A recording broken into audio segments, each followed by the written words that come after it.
That's why you're coming with me.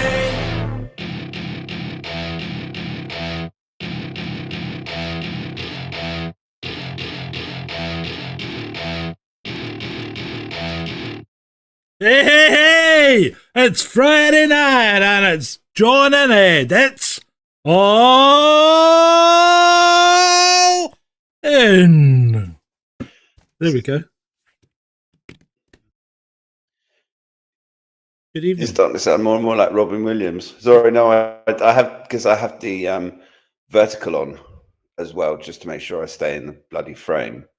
Cool. You were shouting at me, so I had to mute that real quick. Does the compressor not work? It shouldn't be too loud.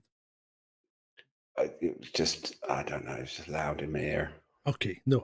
Yeah, you're not getting compressed audio through your ears. That's the thing. You're getting, sorry. You get it full bore. Down the pipe. It's fine. Down the pipes. Mute the bloody window. 5x5. Down the pipe, so to speak. So how are we doing, people? Nice, healthy chat room already. Excellent. What are we looking at? Only 4 likes, but hey, that's the last time I'm going to mention it. Because you know what you've got to do. But anyway, Militant, Mushroom, Espresso Mechanic TV, Julie, Nick Toridas, Yorkshire Lad, Shirley D. Who else we got? Ray. Did you do? Did you do? Did you do? I like that name. Emma Watts. Good evening, Emma. Who else we got? Who else we got? Anybody I missed? Who's I missed? Dave Barnes. You forgot his, because Dave Barnes? Part of that 20 quid that I coffeed you for your birthday. 10 of that was from Dave. Yeah, that's cool. That's cool. Cheers. You said that when you put a message on it. I said that. Yeah. So I appreciate it, mate. Thank you. Cheers. What you on tonight, mate? Oh, coughing. He's having his statutory early show coughing fit. He'll have one about midway, and then probably towards the end he may expire. I promise if I expire, it's going to be live on air. It boosts the numbers, so if you're going to do it live, definitely give us a boost.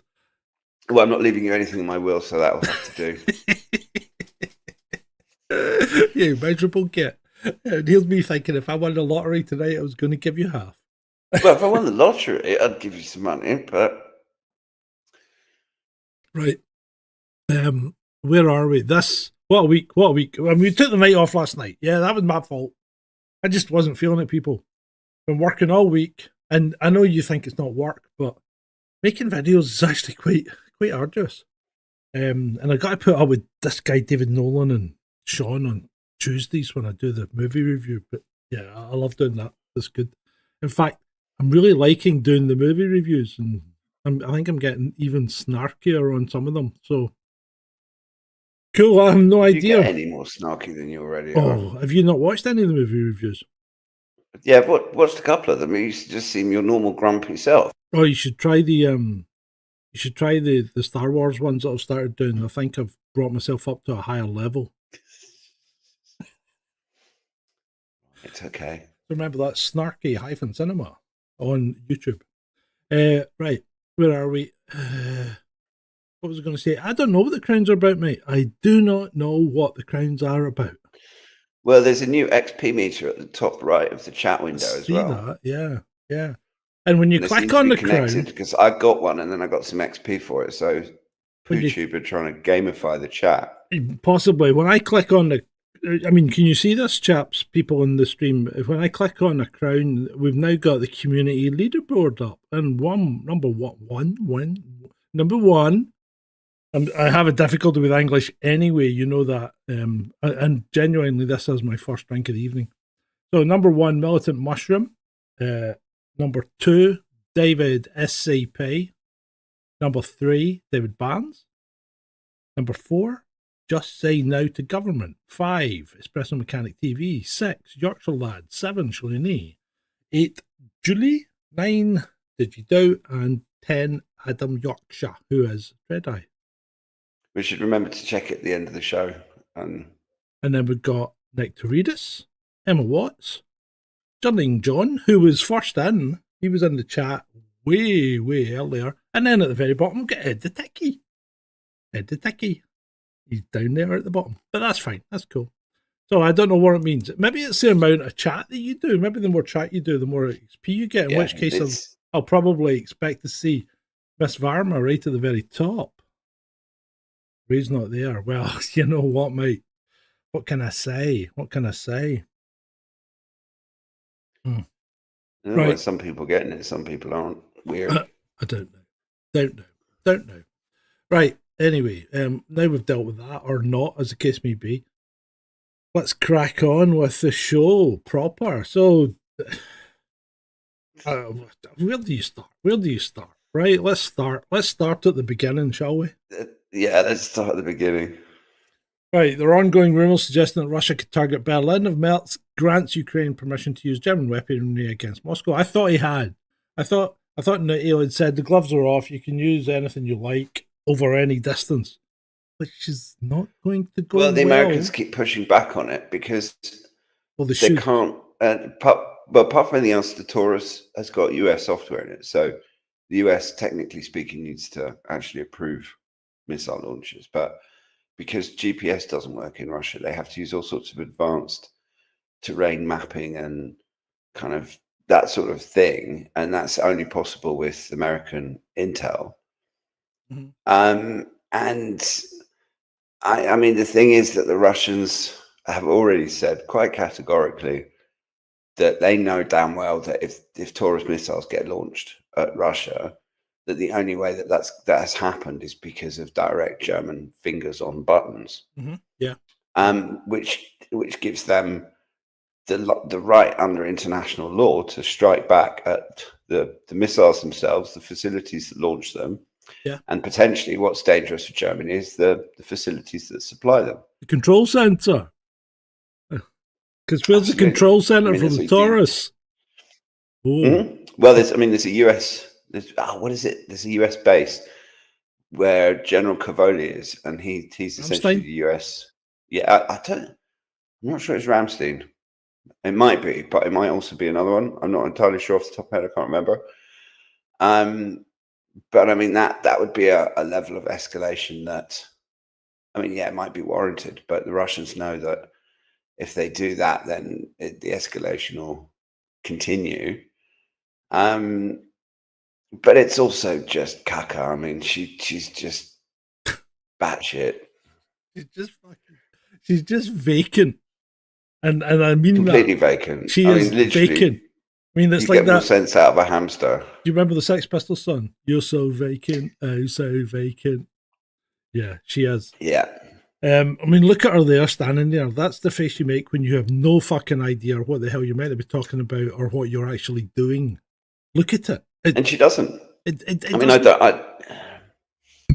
I don't see the point in the point. I don't see the point in making someone your chief diplomat when she's got all the diplomatic skills of a piranha fish. Yeah. I mean, she's not diplomatic at all when you compare her to someone like Lavrov. I mean, and she refuses to speak to Lavrov. She calls him an idiot.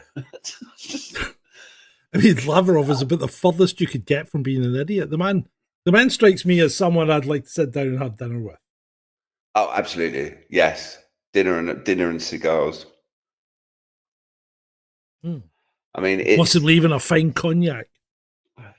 But it's one thing to rattle sabers when you got some sabers to rattle, but the European Union doesn't have any sabers to rattle. Their economy is deindustrializing at a frightening pace. Mm-hmm. Merz has said that he's going to stop Nord Stream 2 coming back online. And at the same time, he says that he wants to build up a big German military. I mean, the two things, look, if you want to create weapons and steel, you need plentiful, cheap energy. Yeah, and all the big companies are either closing down their factories, like Volkswagen, Audi, or moving out to China, like BASF. Mm-hmm. There's companies that are moving to the US as well. Yeah. And it's bonkers. And I mean, it's the same all over Europe. You look at France, you look at Britain, you look at Germany. They're just run by these hopelessly incompetent fools that are following these globalist, idiotic policies like net zero. I mean, it's a joke. Yeah. It sure is. It sure is a joke. And speaking of jokes, so we will do everything to ensure that Nord Stream 2 never works. Germany declares war on a pipeline they own 50% of. I mean, you couldn't make it up. You can't make that up.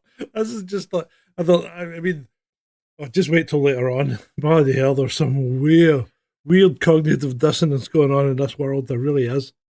And this American guy here went because he had unfinished business. Apparently, he wanted to sort people out, and I think he lasted like 2 days. So, unfortunately, it didn't work out well for him because, as I said at the time, there's a difference between shooting sand bunnies and a peer-level adversary. Mm. Yeah. But this is what these people don't understand, that they're used to places like Iraq, and they, I mean, if you have combat experience in Iraq and Afghanistan, that's not to knock those types of war, no. But it's a fundamentally different type of conflict. Yeah, fundamentally. Because it's the tables are turned. Yeah, you're effectively the underdog. Yeah. Right, moving on. Shall we move on? Have we anything else to want to talk about? Ukraine or? Nah, let's move on. Yeah. We'll just keep ranting about the one slide. Okay, so Bridget and Emmanuel had a little foxy's paw, a little faux pas in the plane, and unfortunately, it was just as the door opened. This is basically the big story of the week, or one of the big stories of the week. There are a few of them. The memes are just fucking hilarious. There's no other ways to describe them as fucking hilarious. But apparently they get this, I'm not sure who it was, but I think one of the French channels got a lip reader, right, to actually look at what they were saying. Yeah. And I think before she slapped him, she called him a pathetic little man or something. She didn't really slap him. She did this kind of French thing, I think, where they try and take the words out your mouth, right? Because when you look at seriously, when you look at, I've seen this a few times in France. When you look at what she does, she grabs at his mouth, like that. And, it's obviously going to hurt. But I think that's kind of the thing that she did. Is that because he obviously said something that she didn't agree with, I would say. Well, it's a Frenchy thing. You've lived there, so you'd know more than me. Yeah. I mean, I'm just surmising that's that, because that's what it looked like to me. Because it wasn't like she didn't try and hit him, You could see her grabbing at his mouth. And I think that's kind of what it is. Don't say that. Don't talk to me like that. And there's all sorts of people making all sorts of inferences. Some of the memes have been absolutely hilarious. And what he's just... Sorry, go on. No, I was just going to say it's just another instance of the internet ripping Emmanuel Macron, you asshole. And the thing is, she pushed his hand away as well when he went to take her arm to go down the stairs. So they came down the stairs. She refused. Yeah, yeah. Now, what about the stupidity? Did you see the stupidity that, and this is going to be a theme tonight, people, because I've actually written an essay on stupidity round about midweek, which I'll publish on the website tomorrow, probably now. But yeah, Twitter seems to have been invaded by stupid people this week. I mean, it really, really does, because it's all kicked off with Macron and this Asian ground crew girl here from Vietnam. So they landed in Vietnam. She's ground crew. She was outside the plane, which you could quite plainly see in the video before they opened the door. And she's got some kind of scarf on her shoulder. And oh my fucking God. Look at her shoulder. It's torn and bleeding, right? Did you not see that? I mean, really? They went nuts on Twitter. What happened in the plane? The stewardess. It's not a stewardess. The stewardess has a torn and bleeding shoulder. No, she fucking doesn't, you complete and utter imbeciles. I mean, it's just, I tell you, it is definitely going to be a theme tonight. There's a lot of stupidity out there, and I can't contain it anymore. I give up. I just can't contain it. I think to some extent it's also bots and particularly new AI generated bots that are trying to deflect narratives. They're trying to steer people away from talking about. I think so. I think the Macron thing and talking about something else. Yeah, I think most of them are. But there are a lot of stupid people out there. But there always have been. Yeah, especially on social media. Oh, Ray's getting feisty. Ray's getting feisty tonight.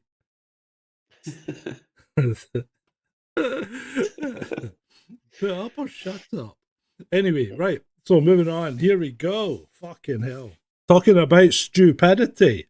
Let's deal with it quite early on in the show. Liverpool parade. What's your take, Ed? Frankly, I have no idea. I do know that an awful lot of what we've seen is bollocks. I have a bunch of questions. I think it's typical that they, after what happened in Southport, where they were saying releasing the ethnicity of the perpetrator is counterproductive, they did it within about half an hour in Liverpool. Okay, so there are still questions about who he is. Let's address that issue first, the ethnicity. And you're right, it was released very quickly. Now, so what do people want? Do you want it or don't you want it, right? So have they learned this time and they've released it quickly in order to diffuse a situation?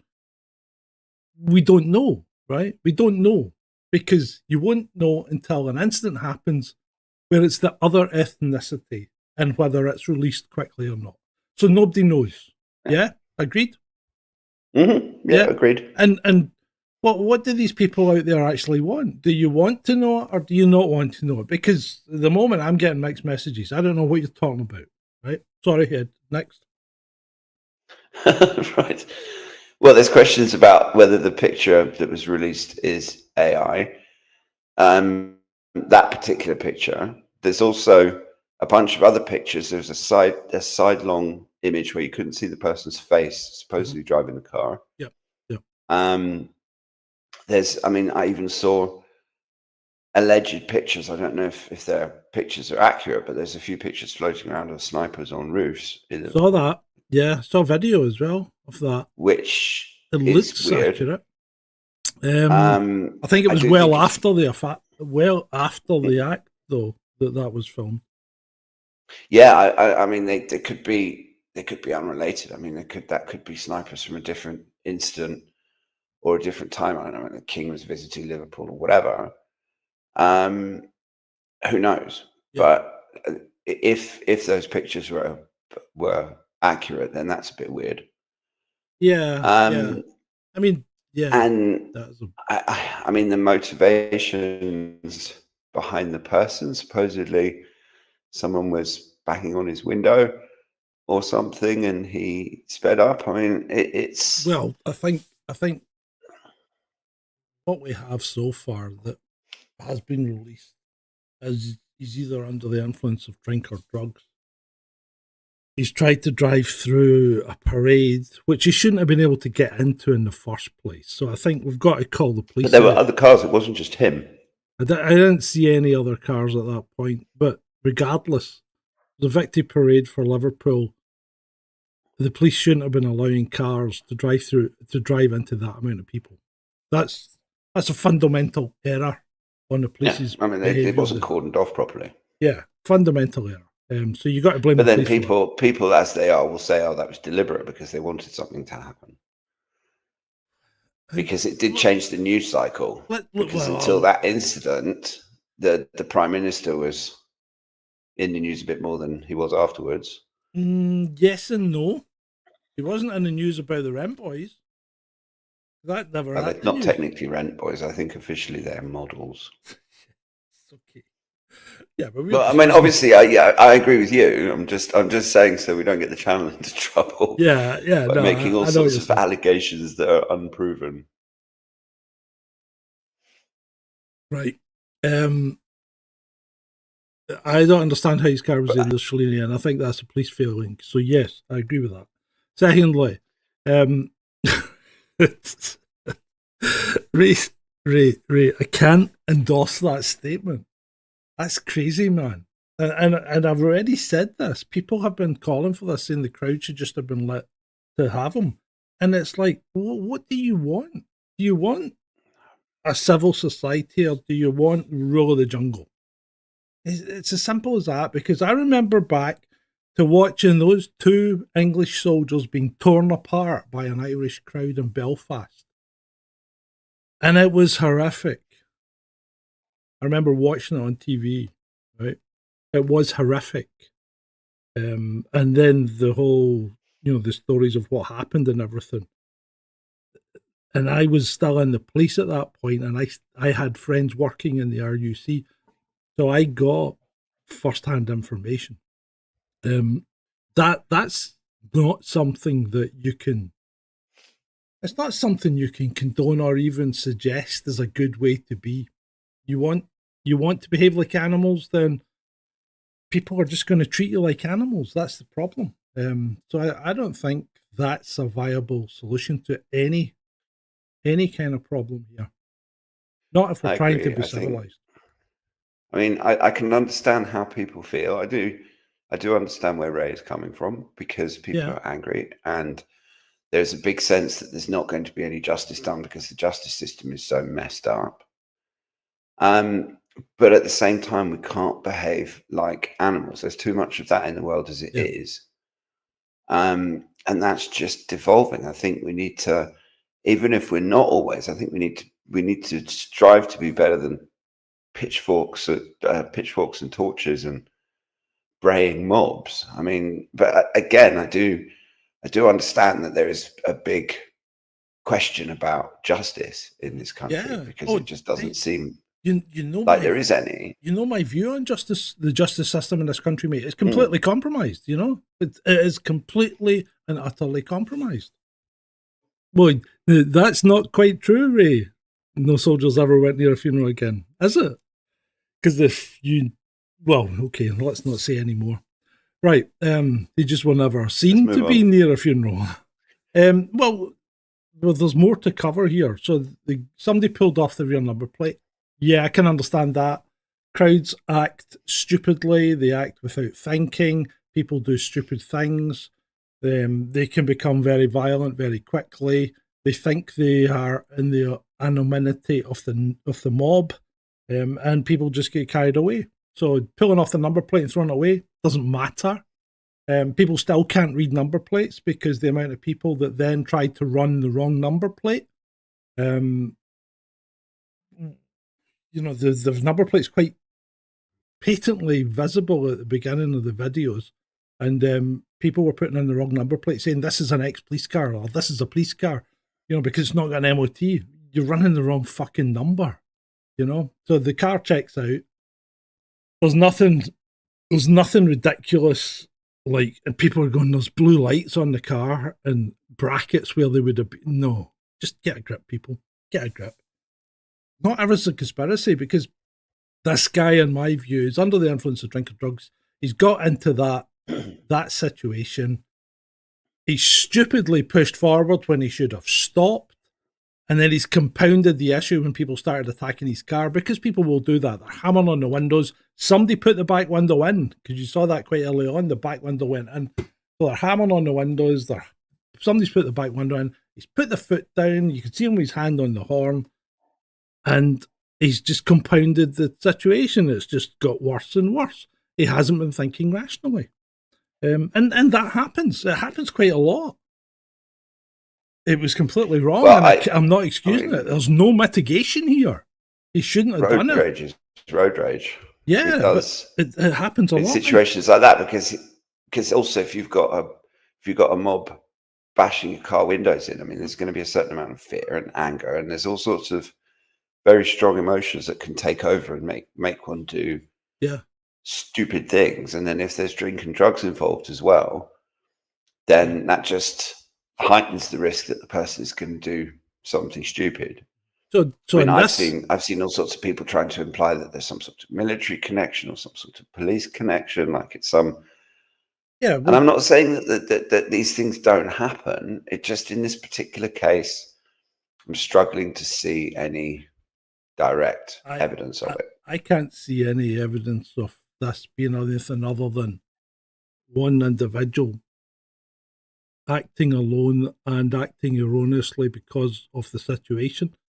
Just because he's an ex-soldier, it doesn't make him any smarter in these kind of situations than anyone else, because we can all make stupid decisions.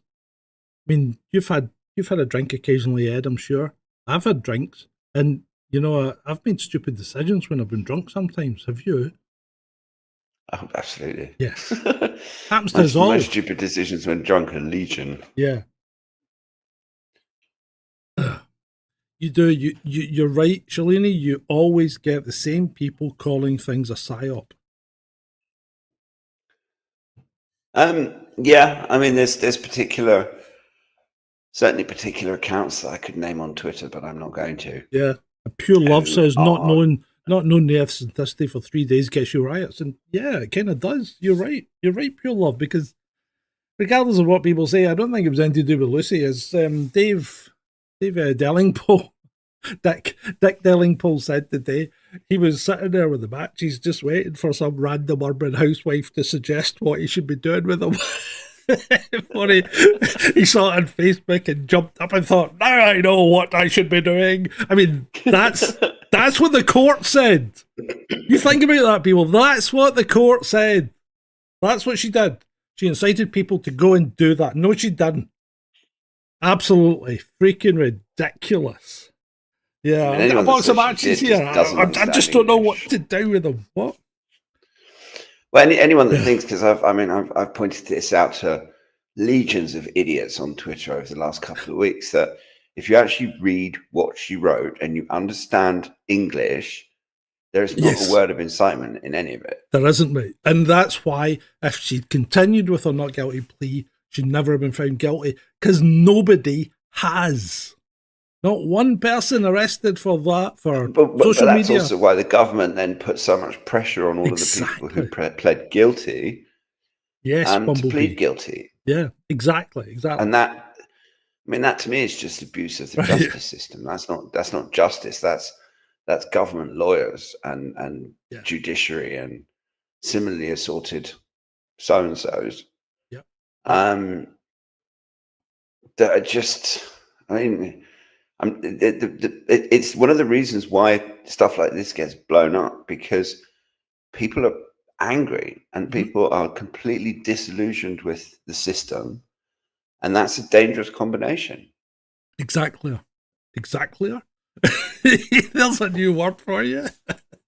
Exactly. Right, Nick, to read us. Thank you, my man. Appreciate the gesture. Fantastic. More people should donate like Nick to read us. You'll get the siren too, if you wish it. Yeah, but maybe they find it really annoying. Maybe that's why they don't. Well, if they donate and they don't want a siren, all they say is no siren, and I'll not do it. It's quite simple.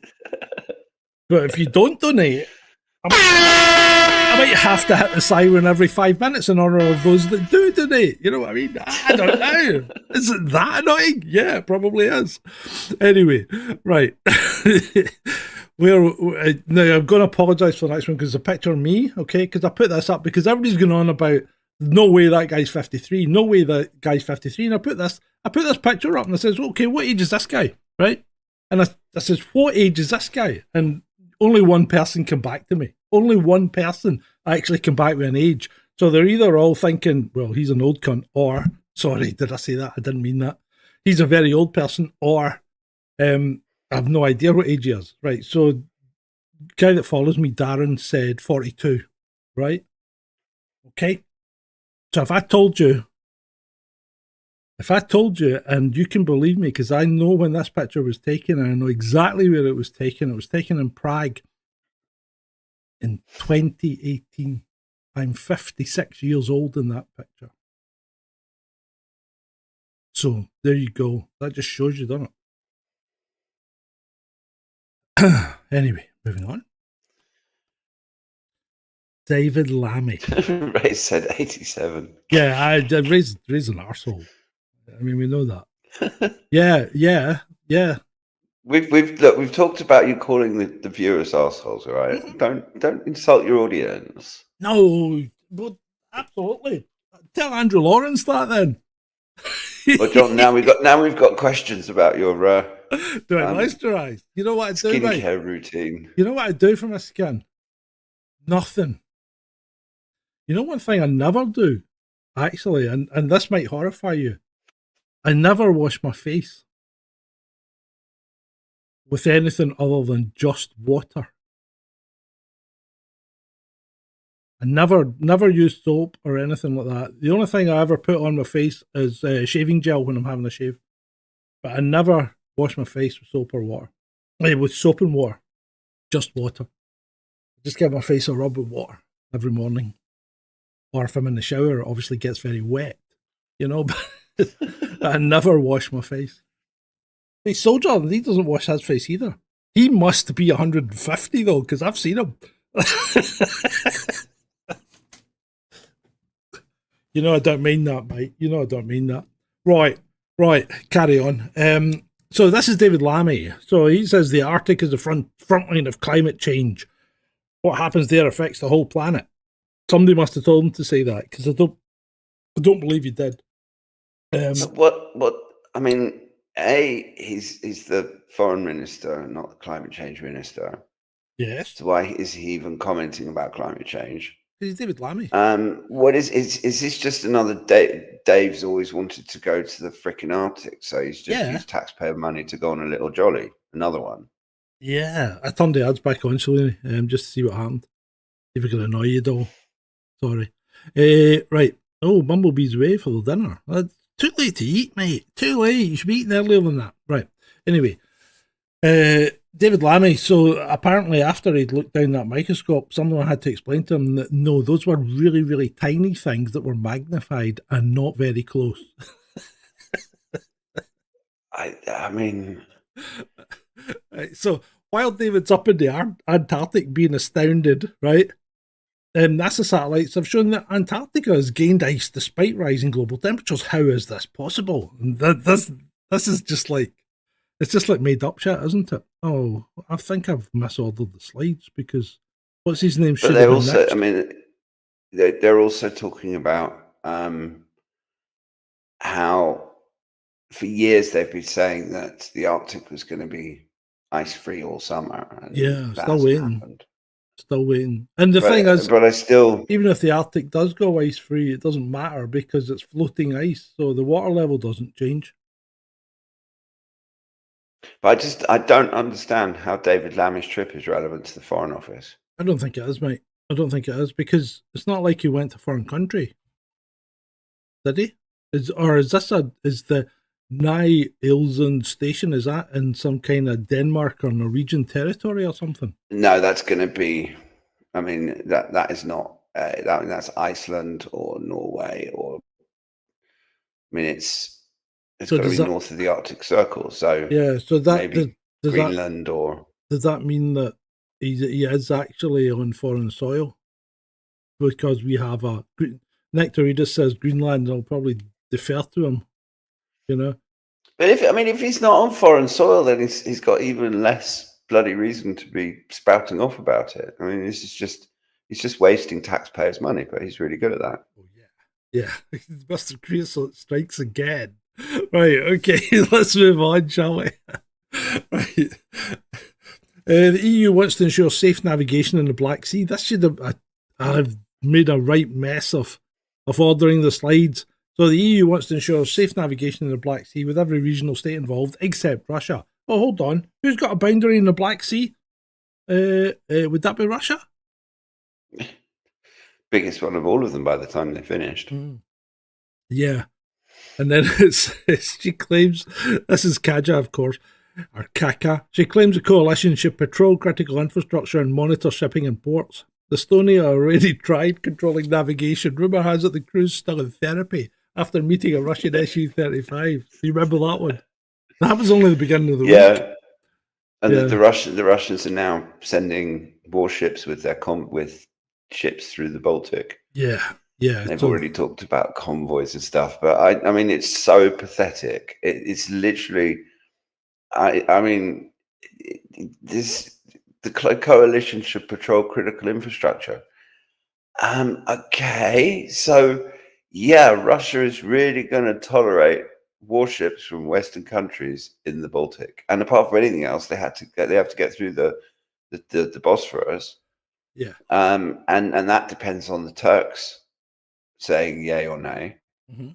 I think they've already said nay. So, and it's just another example of the silly woman from Estonia just embarrasses herself. She's embarrassing herself. She's embarrassing the EU. She's embarrassing the Estonians. Yeah, she is. Because this is not a good look for Estonia. This woman is not a good look for Estonia on the world stage. This one is not a good look for this for the safety of the human race. Let's be honest. I mean, anyone breeds with that, you couldn't actually have sex with her in Scotland because it's illegal to have sex with a female idiot. And that YouTube censors is the actual wording of the legislation. It's the law. So don't blame me. Take it out with the legal. Right. Putin's helicopter came under drone attack last week in Russia, apparently. Russian President Vladimir Putin's helicopter came under attack by Ukrainian drones as peace talks are ongoing between the two countries. There's a great way to really cement your peace talks, huh? Try and take out the guy. Well, I'm not sure that it was because Ukraine fired a large number of drones into Russia, and I'm not sure whether Putin was actually directly targeted, which is entirely possible. I'm not saying he wasn't, or whether it just the helicopter just happened to be in the flight path of a bunch of drones that were going to Russia anyway. I mean, I think it would be safer from the perspective of the world to say that it was a mistake. Yeah, because I mean, unfortunate coincidence. Look, if Zelensky really wants the Russians to send an Orezhnik to where he is, then he should probably not try and target Putin directly. Because so far during the war, they've never done that. The Russians haven't. I mean, the Russians know where Zelensky is at any moment of the day. Yeah. And they've got plenty of weapons that can get to him, and they've deliberately not targeted him. They've done a few big targets this week, and they've dropped a lot of ordnance and killed remarkably few civilians. But it's also, I mean, the fact that the media is basically ignoring this story about the drones, Putin's helicopter coming under attack. Yeah. I mean, even Trump didn't know about it. Trump was, I'm really, really annoyed with Putin because he's sending all these missiles to Kiev. And I'm sorry, did you not catch the 1,000+ drones that the Ukrainians have been firing at Moscow and assorted places? I mean, and he doesn't seem to know about it. Trump's... Somebody used an IED and blew up one of his generals, didn't they, in Russia? Mm. Yeah, I mean, that's against the Geneva Convention, I believe. Absolutely it is. But I mean, not that ever stopped the Ukrainians. But I mean, Trump himself is getting some really, really bad advice when it comes to Russia and Ukraine. He is. He's making some weird decisions as well, and it's like, you know what, Donald, and if you like Donald, that's fine. I think Donald's all right. But I think he's really taking the wrong advice, and he's going down the wrong path on a number of occasions. And one of them, or two of them, are with regard to two current wars that are ongoing that he says aren't his wars, and they are. Because it's all very well, exactly. It's all very well to blame Ukraine on Biden or Nuland or whoever you want, but you're still funding it, Donald. So it's your war now, mate. So you got to step up and take responsibility. And the other one is that certain country in the Middle East that if you stopped funding it would have to stop. But you're not going to, are you? Because the lobby that country has in America effectively means, is that really the dog and America's the tail? Yeah. Yeah, I think that's the problem. That's the problem, and that's why Netanyahu can do what the hell he likes and nobody's going to stop him. And to be honest, I think that lobby is actually all over the Ukraine thing as well. I mean, not probably Soros is not involved directly, but the same sort of people, particularly people like Lindsey Graham, who's just Warhawk. I mean, he's just a really awful politician, and a massive warmonger, and a complete idiot as well. Yeah. It's just the caliber when you look at the other side and you look at China and you look at Russia and even Iran and you look at the caliber of the people running those countries. They're highly educated, very well trained, know what they're doing, have a plan. And the West just look like complete fools by comparison. I mean, you compare Marco Rubio, Kaya Kallas, David Lammy, and Sergei Lavrov. I mean, there's no every single Western foreign minister combined couldn't take out Lavrov. I mean, yeah, I know. And there's more and more calls in Russia for him to take the gloves off. There's more and more people calling for him to take the gloves off.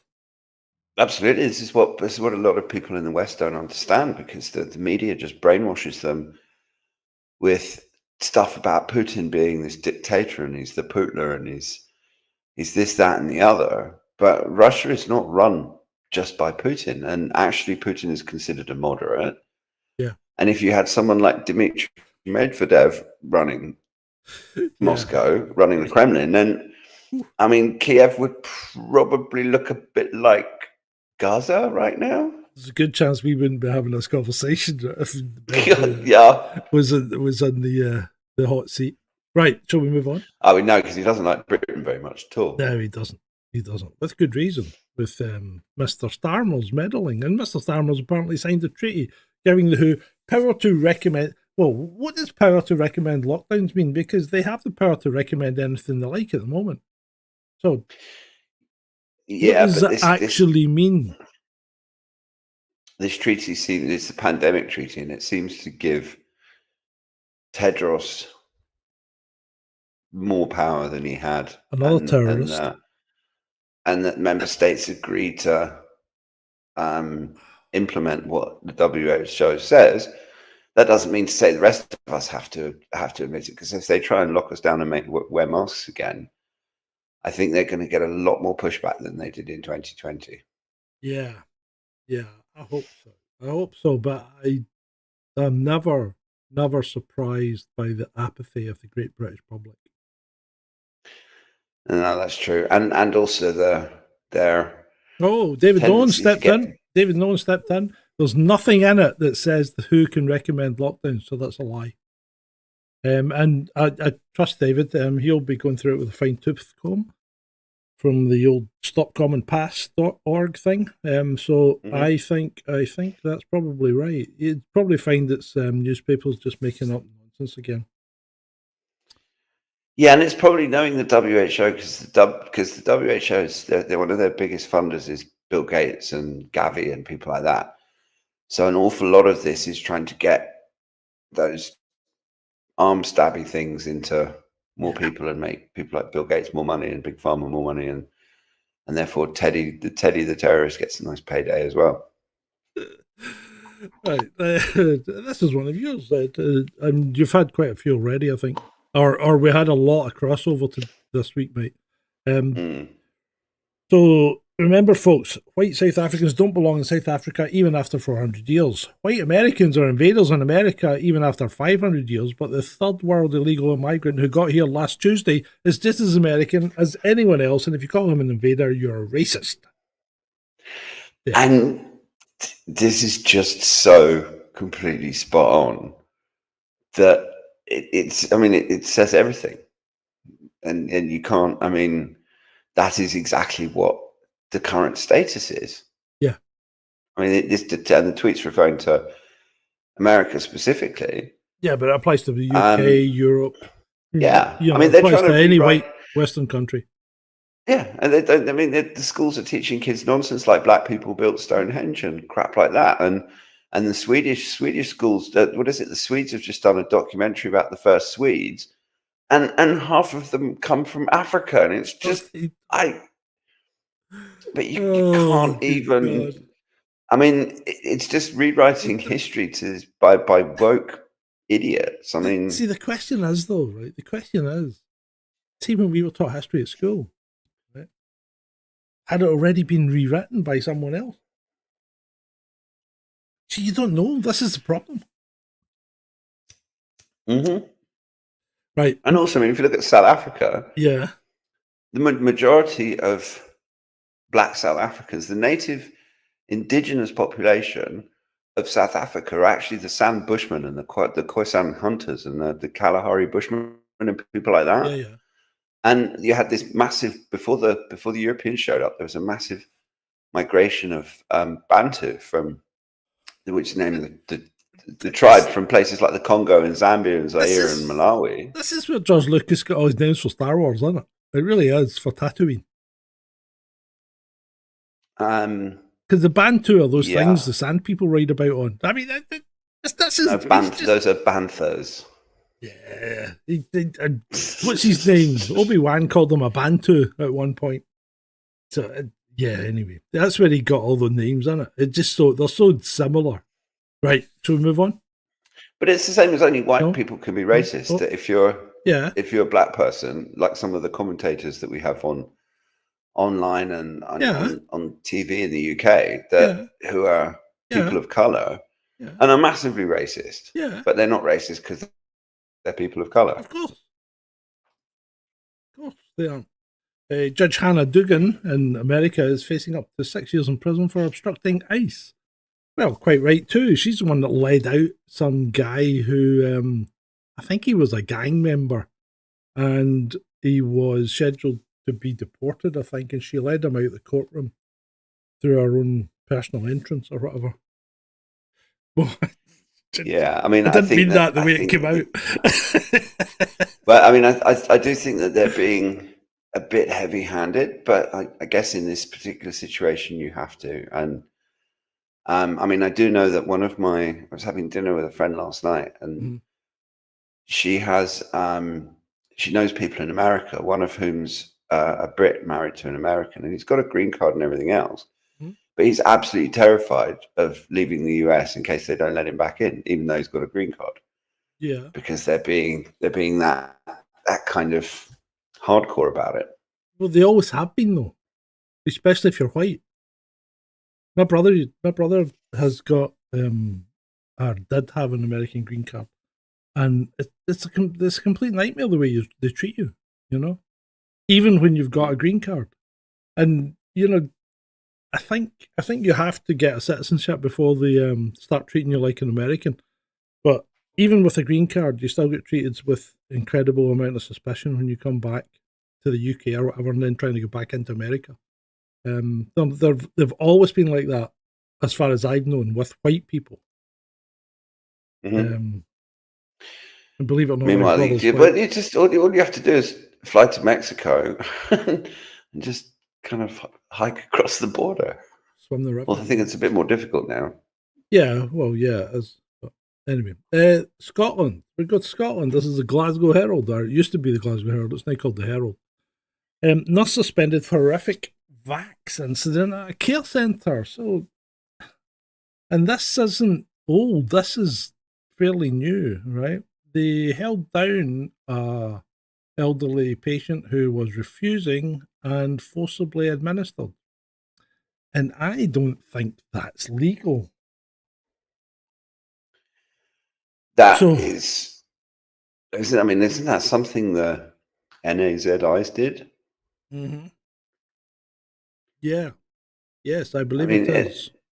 But it also speaks to the state of the health service and the mentality of certain sections of people who work within the health service, particularly when it comes to the elderly and particularly when it comes to these jabs, that they somehow, I don't know, it's like society made them feel like they had a right to actually act like inhuman monsters. I mean, there was also that story in the week of the two cops that were, in my opinion, wrongfully let off. Oh, is that another slide? I think it's in the slide.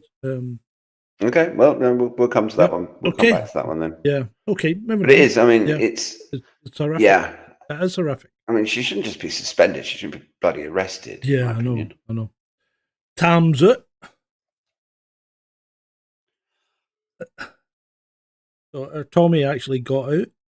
Our Tommy. He's not my Tommy. I mean, I'm not a great fan of the guy, but he is out. And then made a big show about going to a Turkish barber for a haircut. I don't know what you're muted, mate. You're still muted. Yeah, no, I know. Sorry, I've just unmuted myself. I mean, yeah, okay. Came out looking a bit like Tom Hanks on Castaway. Yeah. And I don't know if that's intentional or not, but I don't particularly like the man, but I like less the fact that people get arrested for trivial, stupid things and get locked up and essentially persecuted by the authorities for having opinions and making films and saying what they want to say and having support. And it's, I mean, it's like you don't normally arrest people for making films. Well, no, not. I mean, they didn't arrest the people that died suddenly, did they?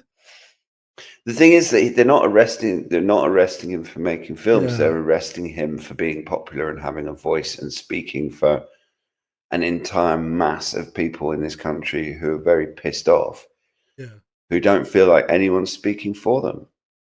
Yeah, and also he was one of the first people to shine a light on the on what I'm not allowed to use that word that I'm not allowed to use that's happening, and there's gangs of people doing it. Rape.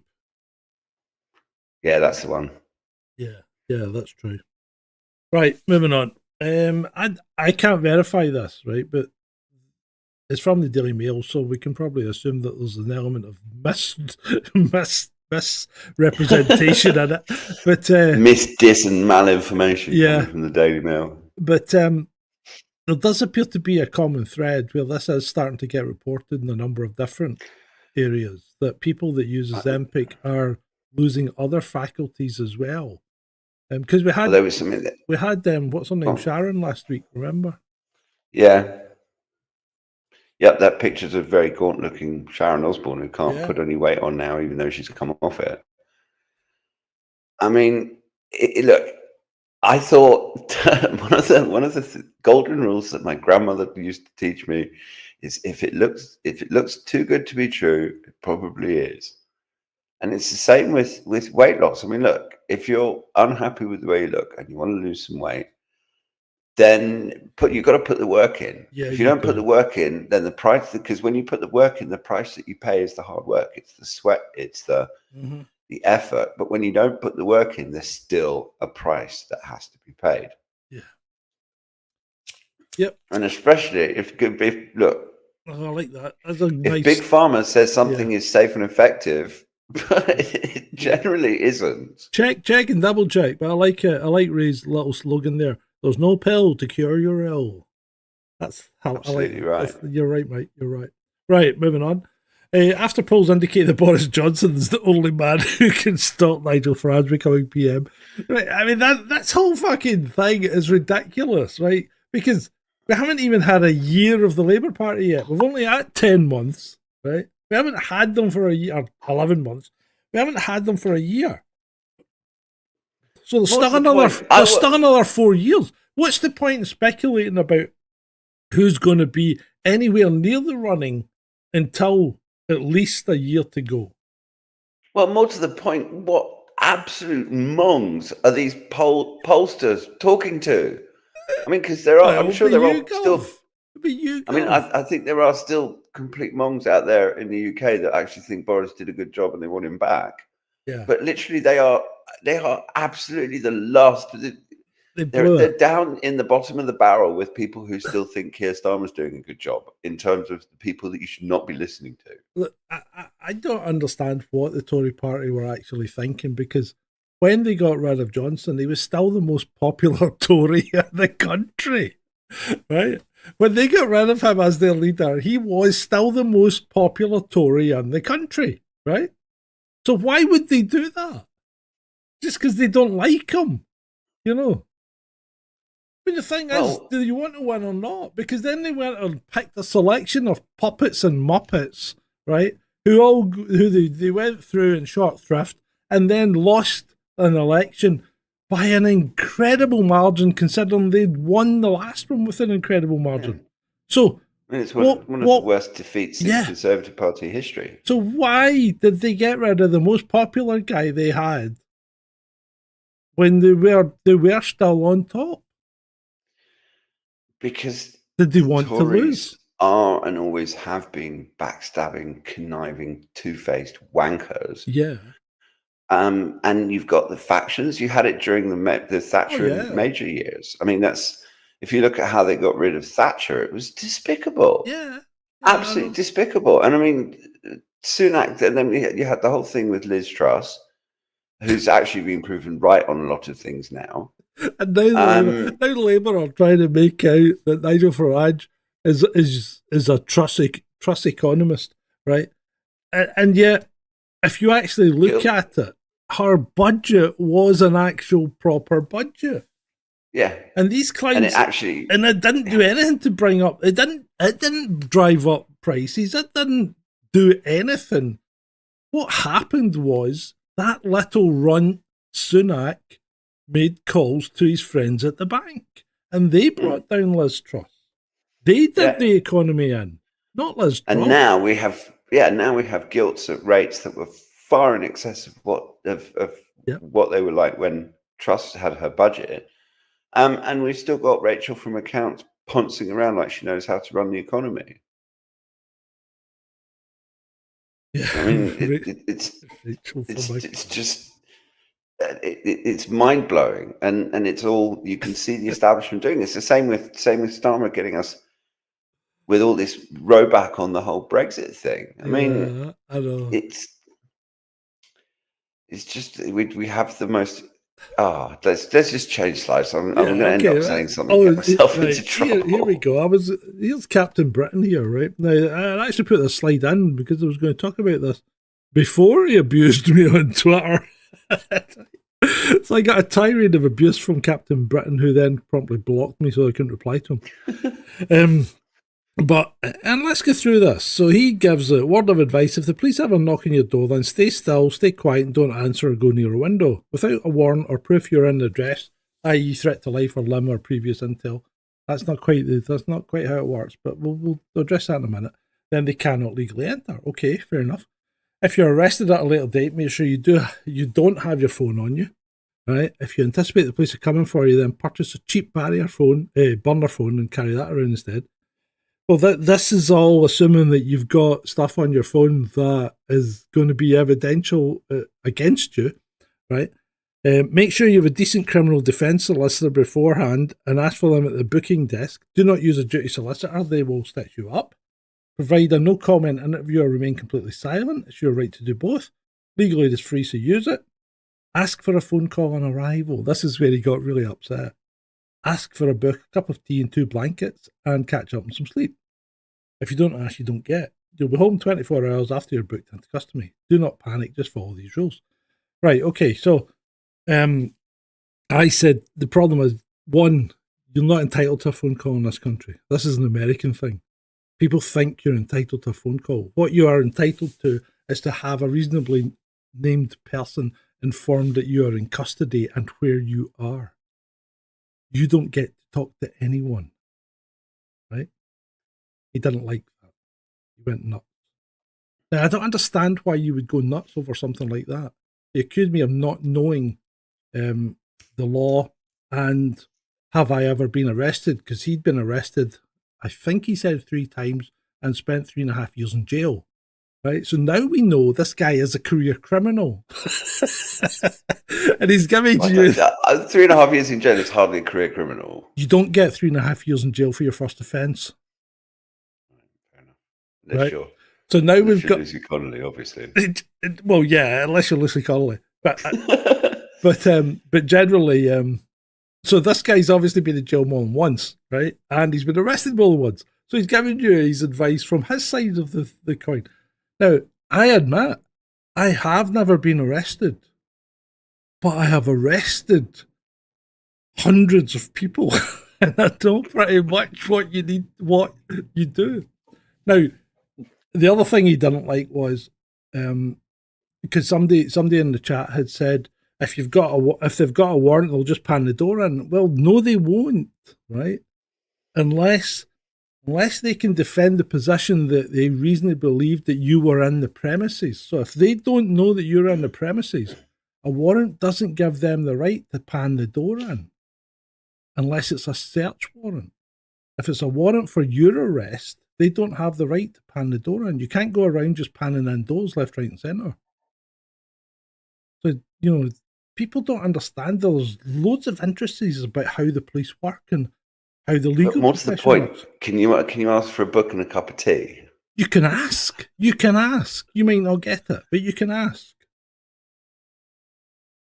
And you probably take a book with you when you get arrested. Can you say, do you mind if I just? If you take a, so I've got something to read. If you take a book, you're just worried about what you're going to do when you're stuck in a cell for 24 hours staring at a wall.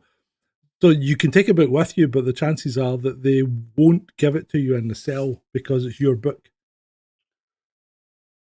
So they'll put it in your property and you'll get it back when you leave. You can ask for 2 blankets.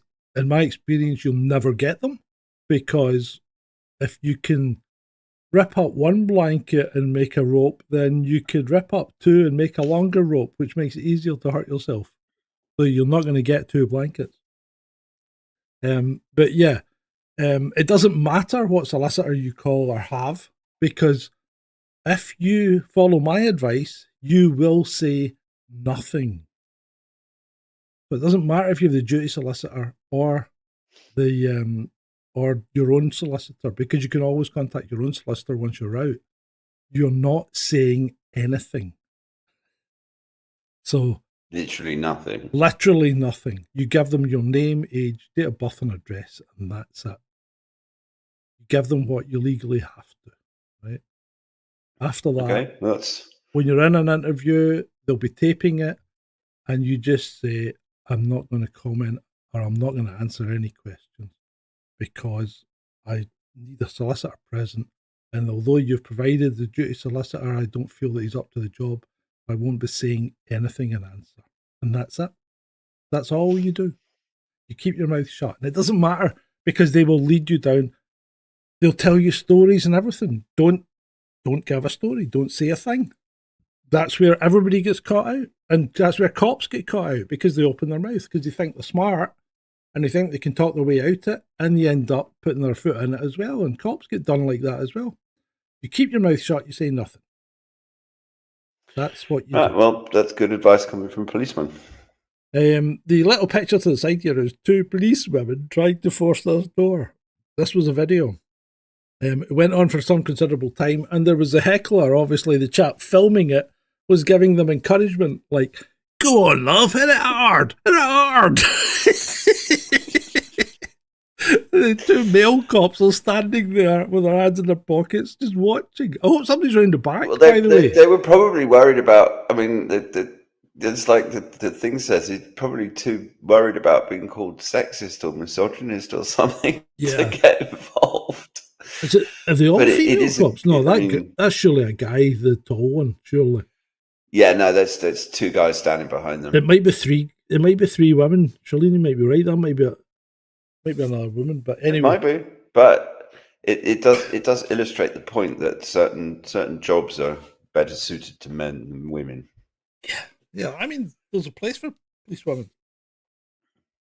But absolutely. I'm not saying women should be excluded from the police, but if you need to bust a door down, then probably sending 2 or 3 strapping 6'5" lads was probably a much better idea. Yeah. Right. Dorset police officer sacked after losing control during arrest. So this guy, have you read about this one? No. Yeah. So they tackle a 15-year-old who'd been involved in a number of incidents. They thought he had a knife. He used very robust language on him, right? And they knocked him to the ground because he was resisting, and they obviously had to subdue him. But it's also, because he was, wasn't it? Is this the same one where the guy's been suspended and accused of not treating the person he was arresting with the respect he was deserved or something? I don't know. Is that a different one? I'm not sure. But so this guy had done all that, and the disciplinary committee agreed that yes, the accused was resisting, had a knife, had been involved in numerous other incidents, but still found them that he had used excess force because they'd knocked him to the ground. So because the kid was 15, this guy lost his job. Right? Okay? Despite him probably doing everything right, because some 15-year-olds are pretty strong. You know? I mean, we once broke a 15-year-old's jaw. Accidentally, of course. But he was a big boy, you know. You wouldn't have put him at 15. I mean, you look more like 53. But anyway, moving on. These two police officers who tasered and pepper sprayed a one-legged pensioner of 92, who was holding a knife in a care home, who subsequently died as a result of that. I think the death was put down to the COVID. Okay, sorry, my apologies. Who subsequently died 2 weeks later of a completely unrelated and nothing to do with this offence whatsoever, were found not guilty of assault. I think this is disgusting. I think they both should have been convicted. Fucking ridiculous. I don't think locked up. The first cop who had a heroism award for saving people from something loses his job and his pension. Right? Remember that, you lose your pension as well. And these two get off with fucking tasering and pepper spraying a one-legged 92-year-old. And it took them 90 seconds to decide that this old codger, sitting in his chair in his old people's home, waving a knife around or whatever it was. But it's like a cutlery knife. It wasn't even a kitchen knife or anything. It was just a dinner knife. And they decide that pepper spraying him and tasering him is a good... I mean, it's disgusting. Mm-hmm. It's disgusting. I mean, they take no time at all. Right, moving on. But those two stories also show you just how screwed up both the police system, the government, the judicial system. They're a great example of how messed up the UK is in a nice little two-slide microcosm. And it all goes back to what we were talking about a couple of weeks ago about the whole system needs to be resolved and re-looked at. And in fact, if you want to see some of my thoughts on it, look at the Godber video, because that goes into it in a little bit more detail about where the UK policing is going wrong. Right, breaking news. Italy reduced the arrivals of illegal migrants by 60%. via stripping them of benefits and enforcing deportations. Holy shit, who thought of that? Who thought of doing that? Well, clearly not Keir Starmer. He's the one that made sure that migrants got benefits when they got to the UK. Yeah. So there you go.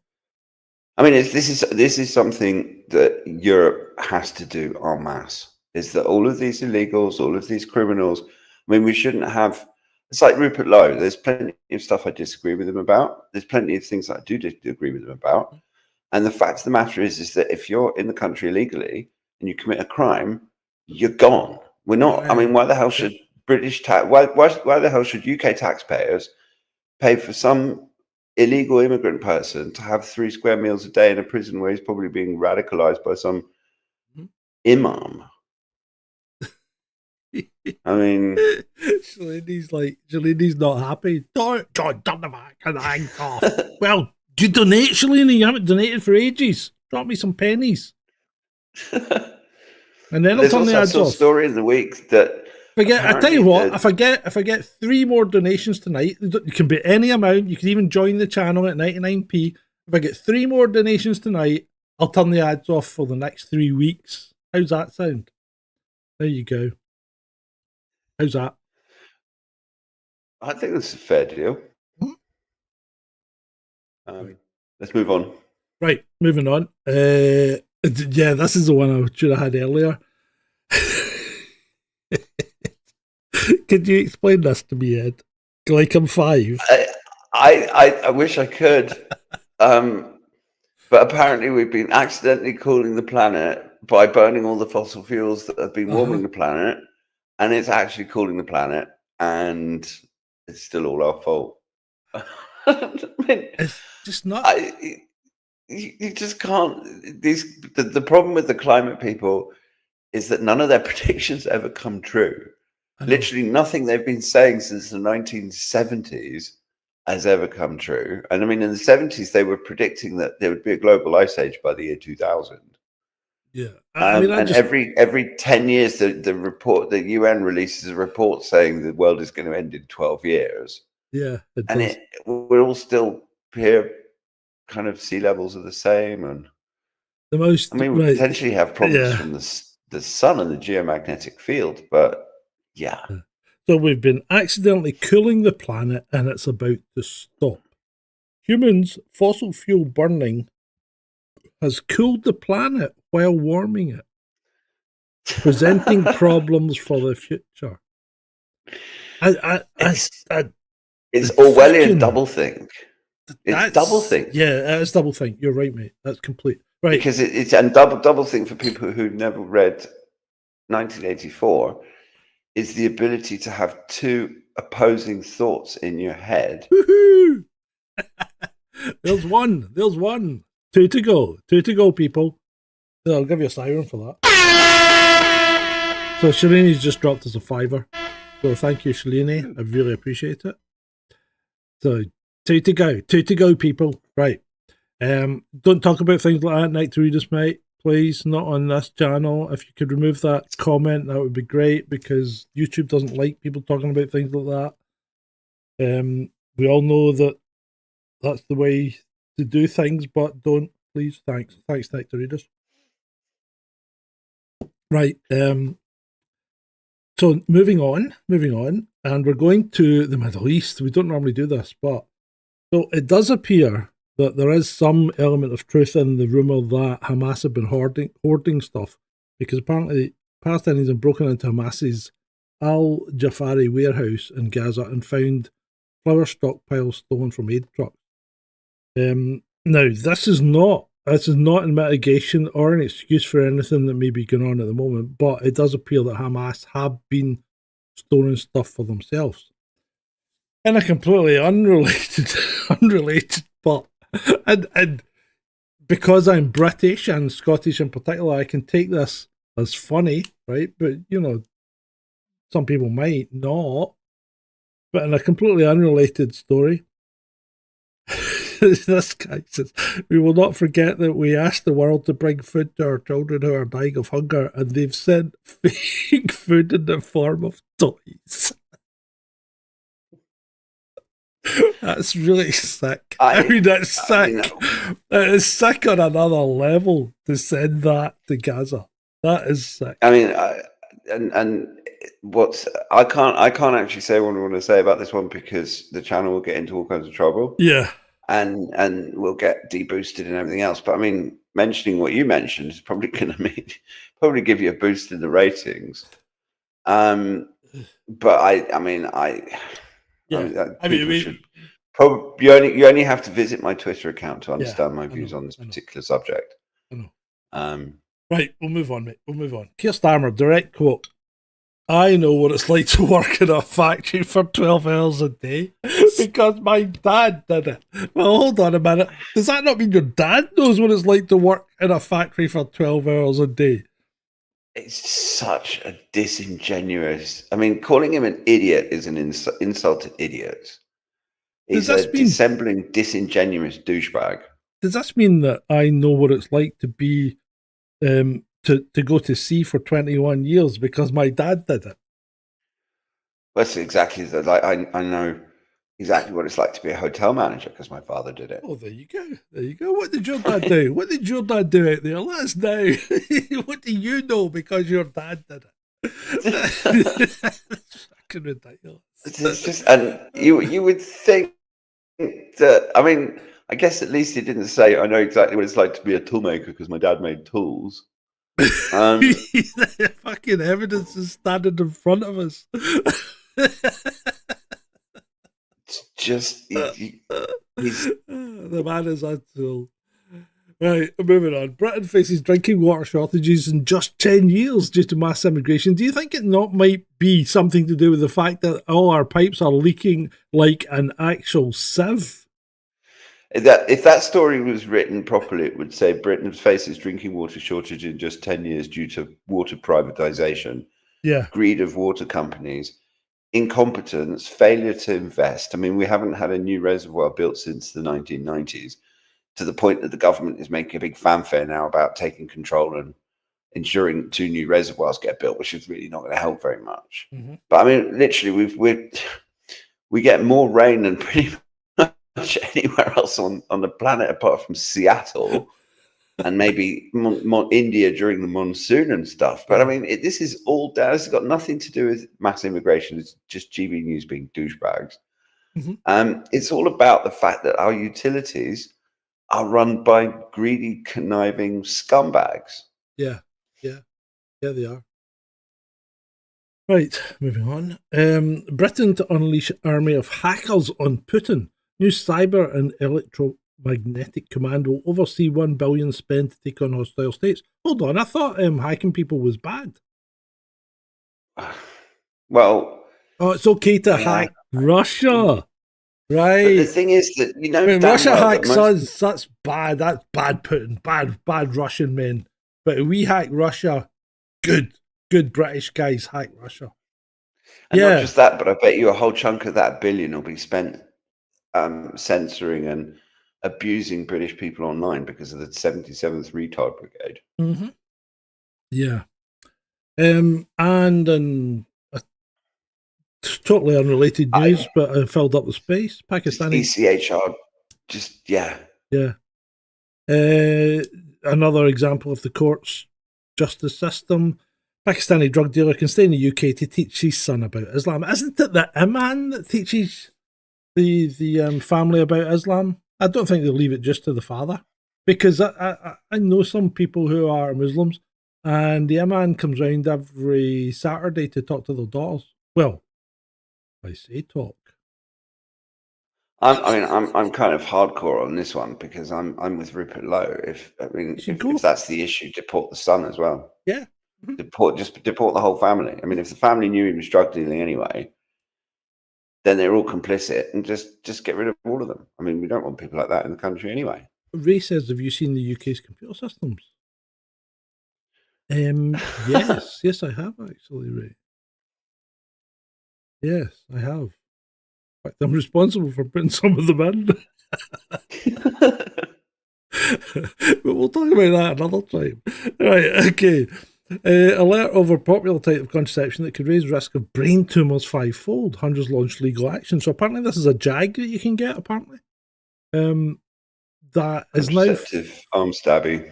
So it is now found to be raising the risk of brain tumours pretty much a lot. Well, 5-fold risk on a tiny risk isn't probably that high, but it is something you should be aware of, Anytime the medical system now wants to stab me in the arm with something, I'm just going to say no, because... That's just a personal opinion for the YouTube gods. That's not the channel's opinion, and it's not medical advice. I'm not giving any medical advice. It's just my own personal thing that, especially when it's things like this, because once you've squirted something into you, you can't unsquirt it. Yeah, I think you really need to be pretty sure about these things, and that's why I think, previously there were lengthy testing periods before things were allowed to be distributed, but that seems to have gone by the wayside since 2020, and I'm not quite sure why, because the actual figures never said that we needed to rush things out to the extent that we did, and nobody seems to be testing them anymore. You know what I mean? Well, I think it has something to do with the MHRA saying that June Rain, particularly, who's the former head, saying that they were going to become an enabling agency rather than a regulatory agency. So their whole ethos now is to get this stuff out as quick as possible. And who's doing the regulation? Their whole testing period is by releasing it and seeing what happens. So really, they're making the population the guinea pigs. Well, we used to do that in the past. Yes. What the hell? Why not? Let's get back in there. Keeps the numbers. If you want to be a guinea pig for the government, and Big Pharma, then feel free, knock yourself out. I don't know if you watched this one, Ed, right? And I found it quite difficult to watch because I haven't watched this one. Right, this is body cam. Oh, actually, no, I did watch it, and I got to the point where I couldn't watch it anymore. Yeah, so body cam video from 2016 shows Daniel Shaver. This is the guy who allegedly opened fire on the crowd in Las Vegas and killed quite a number of people, I believe, using something like, well, I think he had something like 40 odd weapons and, an incredible amount of ammunition.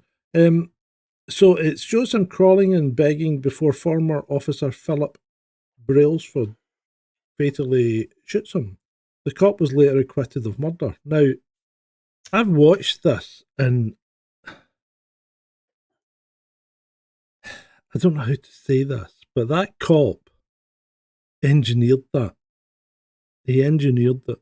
He wanted to shoot the guy, in my view. In my view, he wanted to shoot the guy regardless of what the guy had or hadn't done, and he didn't want to arrest him because he engineered the entire situation. Yeah, and this is one of the big problems with having an armed police force. Yeah, well, you get people that are desperate to shoot someone. You do, and I know because I've been there and I've seen people. As a former armed officer myself, I have seen people who I know were desperate to shoot someone. And they tried and failed miserably in that case. But, you can tell. You can tell when people aren't there for the right reasons, Because everyone that does in the UK, hold on, everyone in the UK, every cop in the UK who does firearms training is a volunteer. Nobody is forced to carry a gun. But there must also be some sort of psychological testing, because if you can see quite clearly that a colleague is desperate to shoot someone, then surely you're not the only one that can see that. Yeah, I know. And surely that should be grounds to remove that person's weapon immediately. The problem becomes when they're a higher rank than you. Yeah. Because that's what happens in a military situation, or it's not a military situation, but it's a service-based situation with a rank structure, and it's very difficult to speak out about people that are higher up the tree than you, especially when you're back in the 80s, Right. I'm sure that's still true. Yeah. Moving on. You can't cry about Lucy Connolly's plight and then demand Andrew Lawrence gets cancelled for this. Free speech for all or free speech for none. You're also free to call him out on it. And this is how a free, liberal and democratic society operates. And we've talked about this on a number of occasions, Ed. We've said that, if you don't let people say what they want to say, you can't call them out on it. You can't pull them up on it. You know what I mean? If you cancel people for saying regular things, and this was obviously a joke. Yeah, it was in poor taste and maybe just a bit too soon, especially for the victims, right?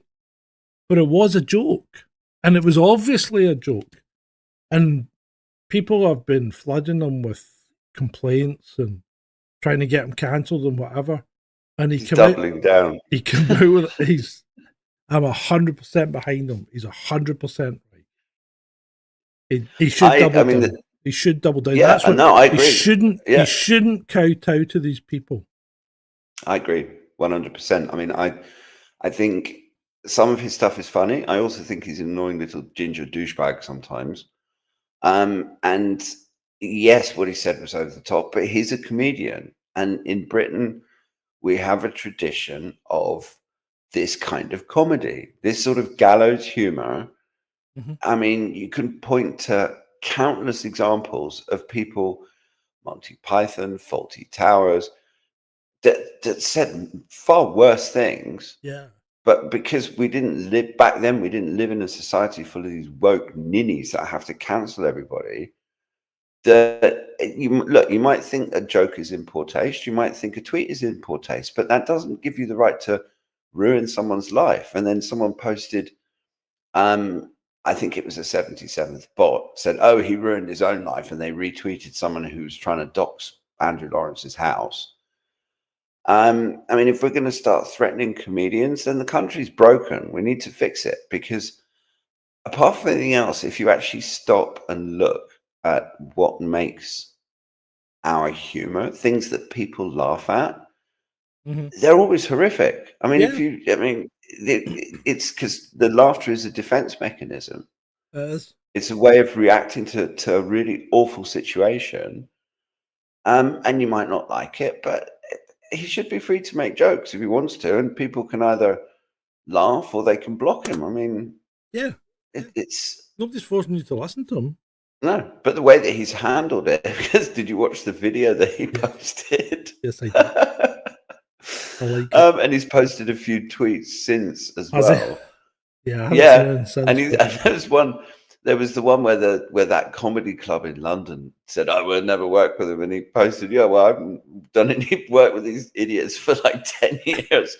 And he said, "I've just finished a massive tour, and I'm not looking to go on another one. So have at it." And thank you, everyone that's interacted with my tweets on X, because I'm really going to be making bank this month. Yeah. Absolutely. And I mean, in fact, what he actually said was, and I mean real money, not like what the benefits you get paid in Liverpool are. And then there was one where he posted saying, people have all disappeared off my account, which means that the benefit payments must be due in Liverpool because they're all out collecting their universal credit. And I mean, it did make a fair point that if you go to Liverpool and you start telling really lowbrow jokes about Mancunians, that they'll be pissing themselves laughing. So, I mean, the fact of the matter is that different parts of the country, it's like that line from Lock, Stock and Two Smoking Barrels. I hate those effing northern monkeys. Yeah. And we got northern monkeys and southern fairies. I mean, this is Britain. You can't. If you take that humour out of the country, you might as well just flush the country down the toilet, literally. Yeah, yeah. You might as well. I mean, it becomes a Britain without our Monty Python, Fawlty Towers, Benny Hill, all of those complete Spike people Milligan. that would absolutely You need completely cancelled now. Yeah, you need that rebel attack on authority and and the government and basically taking the piss out of everybody. I mean, it's like absolutely, it's like people don't understand that I'm Scottish, and if I insult you, that's a compliment. I mean, really, if I'm taking the effort to actually give you an insult, take that as a compliment. Mm-hmm. I mean, if a Scottish person calls you a CUNT, it's actually a term of endearment most of the time. Yeah. Right, come on, people. We're into the last third of the show, and we've still got 2 donations needed. Now, that donation can be as little as 99p by joining the channel, but Shalini's showing you the way to go. So get your donations in so that she doesn't have to suffer adverts for the next 3 weeks. If she suffers adverts, I'm just going to put them back on you. Right. The question is not so much are there foreigners in my country, but are there cosmopolitans in my country? Cosmopolitans who act in complete indifference to my country and all other countries. G.K. Chesterton, born 29th of May, 1874. What do you think? I think there's a lot of wisdom in that. I mean, obviously, he's speaking from a different time where people's values were considerably different from what they are now, but I don't think they were that much different. And it's one of the things that strikes me about when you sort of watch news clips and stuff, one of the demographics of people in Britain particularly that complains most about the immigrants are other immigrants, the people who have come in and they've integrated because they've done it right, and they speak the language and they're here legally and they're being incredible. I mean, because if you think about how useful Indian corner shops are at Christmas time, it's like literally it's the one day that the year the shops are closed and you happen to need lemons or something. And thanks to the people who don't celebrate Christmas, you can go out and you can find someone that will sell you a lemon. Yeah, you're right. These things are useful. Yeah, they are. Yeah, but it's true. I mean, I don't know. I just think that there isn't enough. But I also don't think that people in Britain care enough to make people actually do it. There's too much of the politicians, particularly. Mm-hmm. They're so terrified of being called racist or this or that or whatever, that we don't have the same. I mean, it's like if you move to the UK and in 20 years you never learn to speak English, what the hell are you doing here? Yeah. I mean, you just it's I don't know. It's crazy. I'm just taking a note. What's that? I mean, technically, I'm an immigrant. Well, I've got a British passport. I didn't live here until I was 19. I came here to go to university and ended up staying. So I'm kind of an immigrant. That if I didn't have my passport, I'd have been here illegally. Okay. So anyway, moving on. Yeah, let's move on. Moving on, we have BlackRock. BlackRock is suing United Health for giving patients too much care. This one comes from you, Ed. Yeah, you read it right. Following the assassination of CEO Brian Thompson, remember that one? Shot in New York, I believe, wasn't it? United Healthcare tried to save face by approving more treatments and covering more procedures, but that meant less profit. But BlackRock wasn't having that as a major investor. Now they are suing. The lawsuit claims United Health misled investors by not disclosing how public outrage might force the company to honour its policies. Every covered cancer treatment, every filled prescription, it all cuts into the bottom line and means less money for shareholders. Right, hold on a minute. This can't be a case. I mean, I don't know anything about American law or commercial law or whatever, but that's not misleading investors by ensuring that your company doesn't go to the wall, right?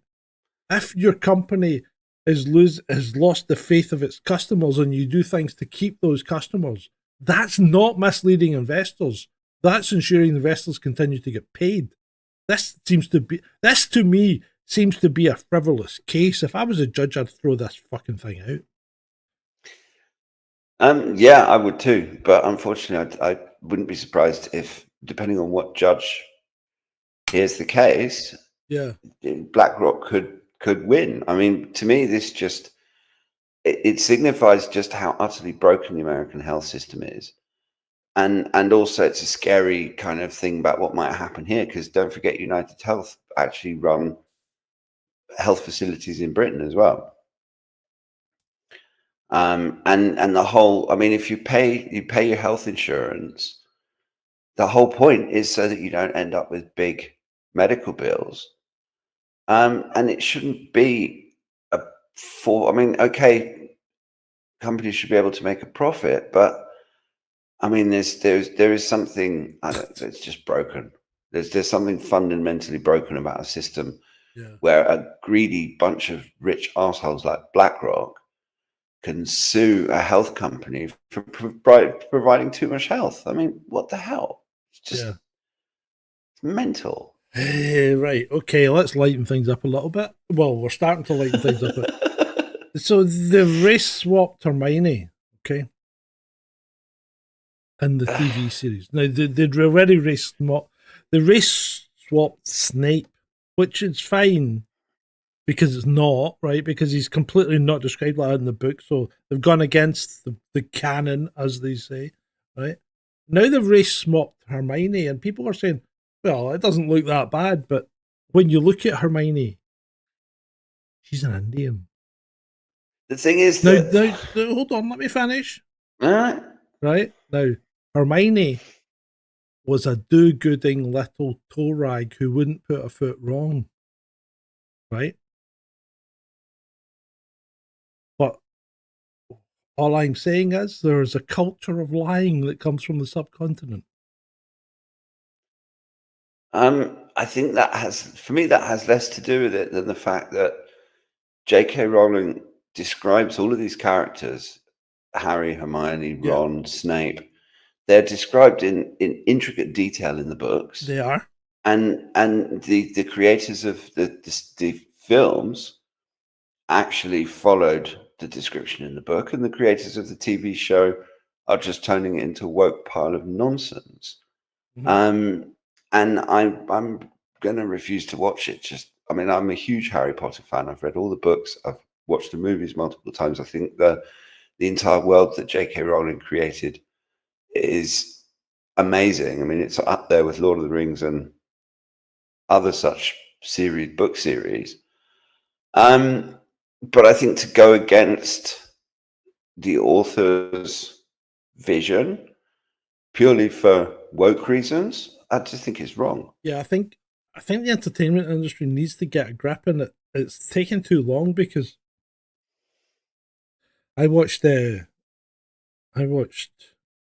Mission Impossible: The Final Reckoning last night, and I tell you what, in fact, I've nearly finished editing the review, so I'll put it up tomorrow probably. Have a look at Snarky Cinema. You'll see the review about what I think about Mission Impossible: The Final Reckoning. I'm curious to see what you think about that one. I mean, I'm not going to watch this new Harry Potter series remake thing. Load of nonsense. Sacrilegious. Ray says Doctor Who was always rubbish. Doctor Who was fucking brilliant. Doctor Who was I have to agree with Ray. No, John Pertwee, Tom Baker, fucking brilliant. Sarah Jane Smith. Yeah. Joe Grant. Yeah. Brilliant series. Right, UK weather. Flaming June to send Mercury soaring as Britain just 10 days away from 30 degrees centigrade blast.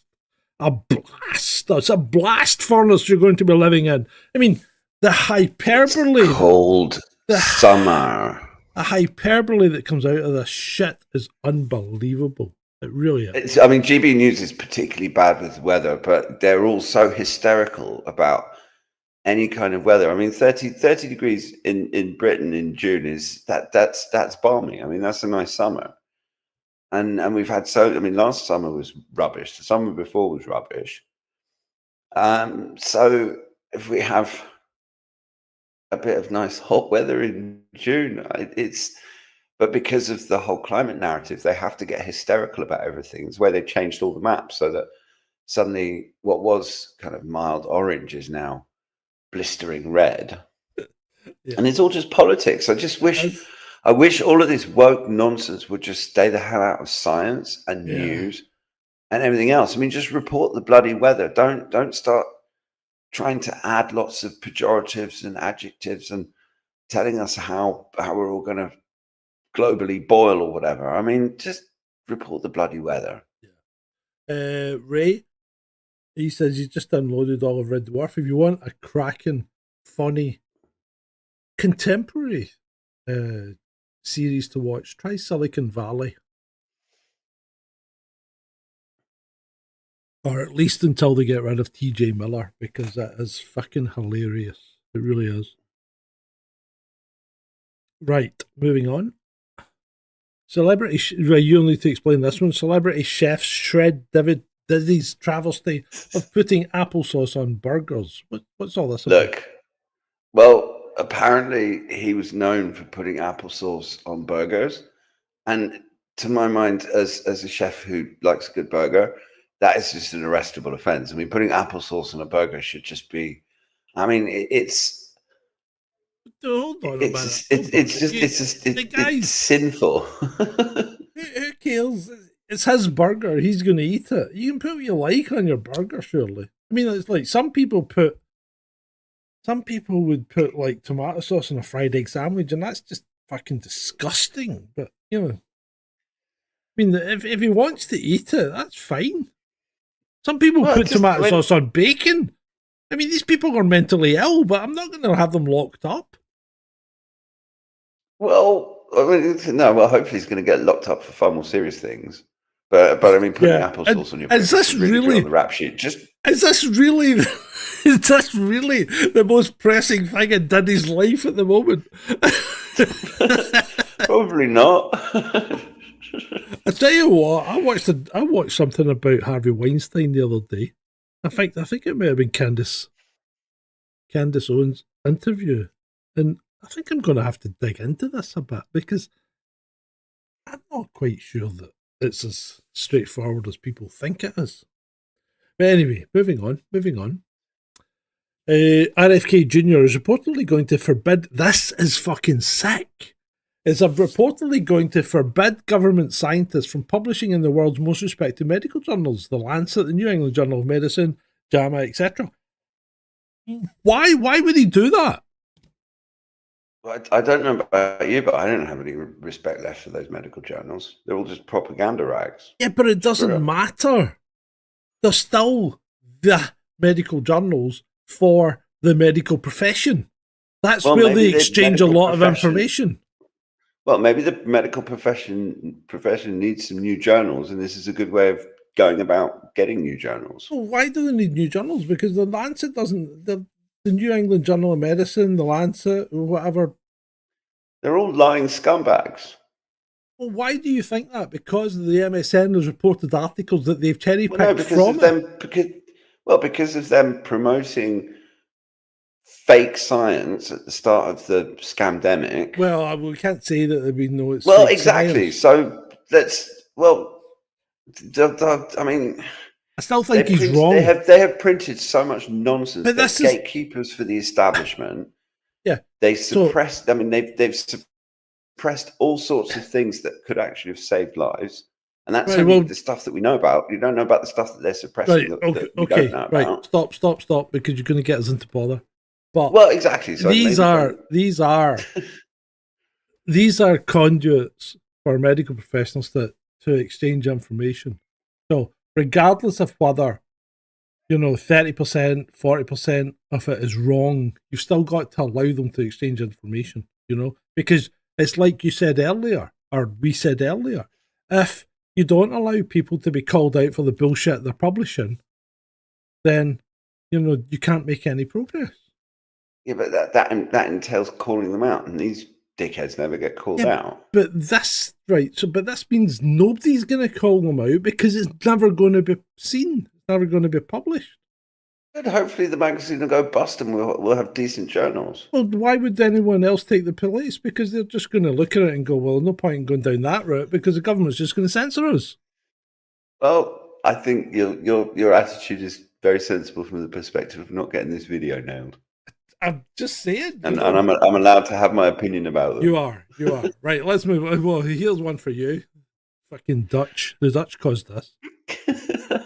Right, Haribo recalls cola bottle sweets over fears them is laced with CBD. I missed this one. Right. Where can I get some of these? I mean, well, it's too late. Okay, it's too late. Recall them. What are they going to do? It's too late. It's too late. They've obviously been ripped off the shelves by now, right? Or the first person that saw this immediately made a beeline for the supermarket and goes, "Give me some of those cola bottles." Right. So apparently, and this is where it gets a bit, in my view, a bit fuzzy, right?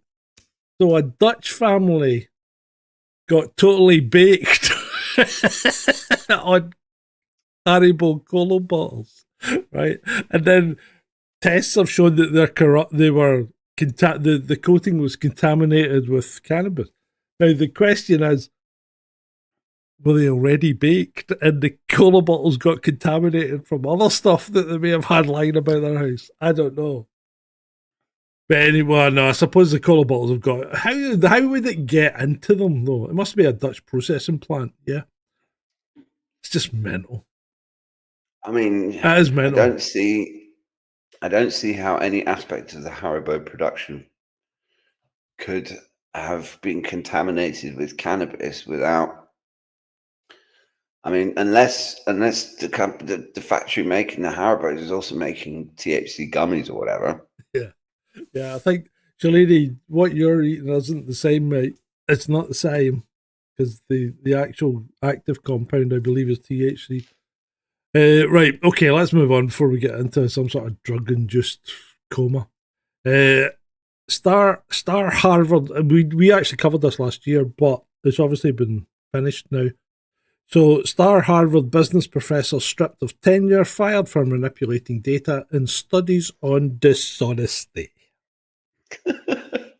This was the one where the psychological department were doing a study on dishonesty, and manipulated the data to meet the conclusions that they wanted to occur.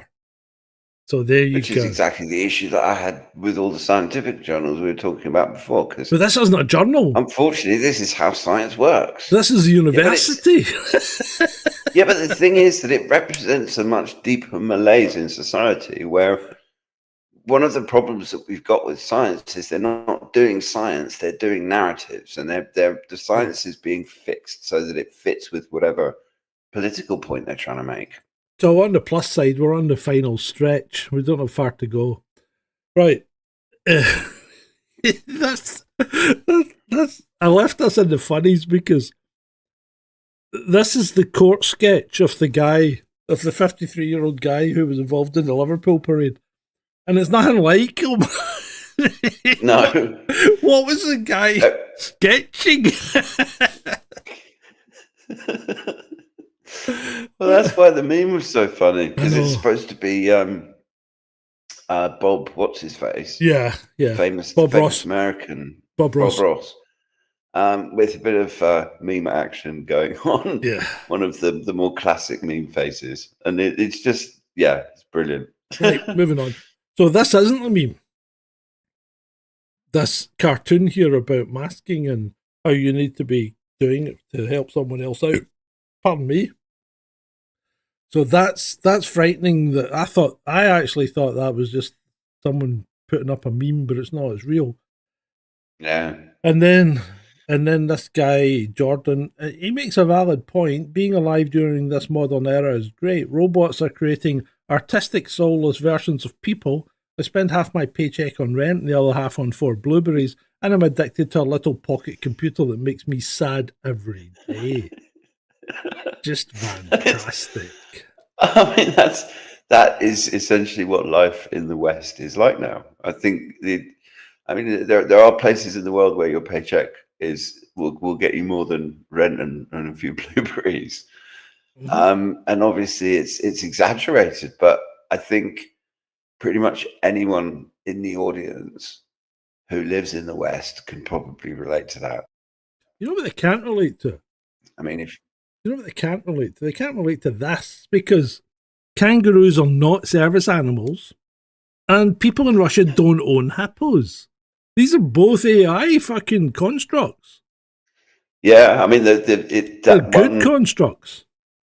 Well, the babushka with the hippo, that is scarily good AI video, and it had 3 million views, and everyone's posting it like it's real, and it's not real at all. Yeah. And because apart from anything else, I don't see how. I mean, the hippos are not pleasantly tempered animals. They are nasty, territorial, bad-tempered, violent idiots. Yeah. So these are AI videos that some people are obviously thinking are real, and they're not. Shalides woke up and thought, "Oh, service kangaroo not getting on flight." Well, I mean, I have to say that I like the idea of a service kangaroo. No, kangaroos are pretty hopeless getting you a cup of tea, though. Yeah, you're right, Soldier. They're all BS. Right, moving on. My friendship circle through life, and this is probably fairly accurate. Teenager, 20s, 40s, and now. Yeah, that's pretty accurate. Apart from in Britain, you can't have the thing on the right. Well, you can have similar things. You can have things quite like it. But anyway, let's move on. When your girlfriend tells you she used to have a chopper, you just pray it was one of these. Yeah. Did you ever have a chopper? No, I had a budgie. A budgie, the poor man's BMX. What?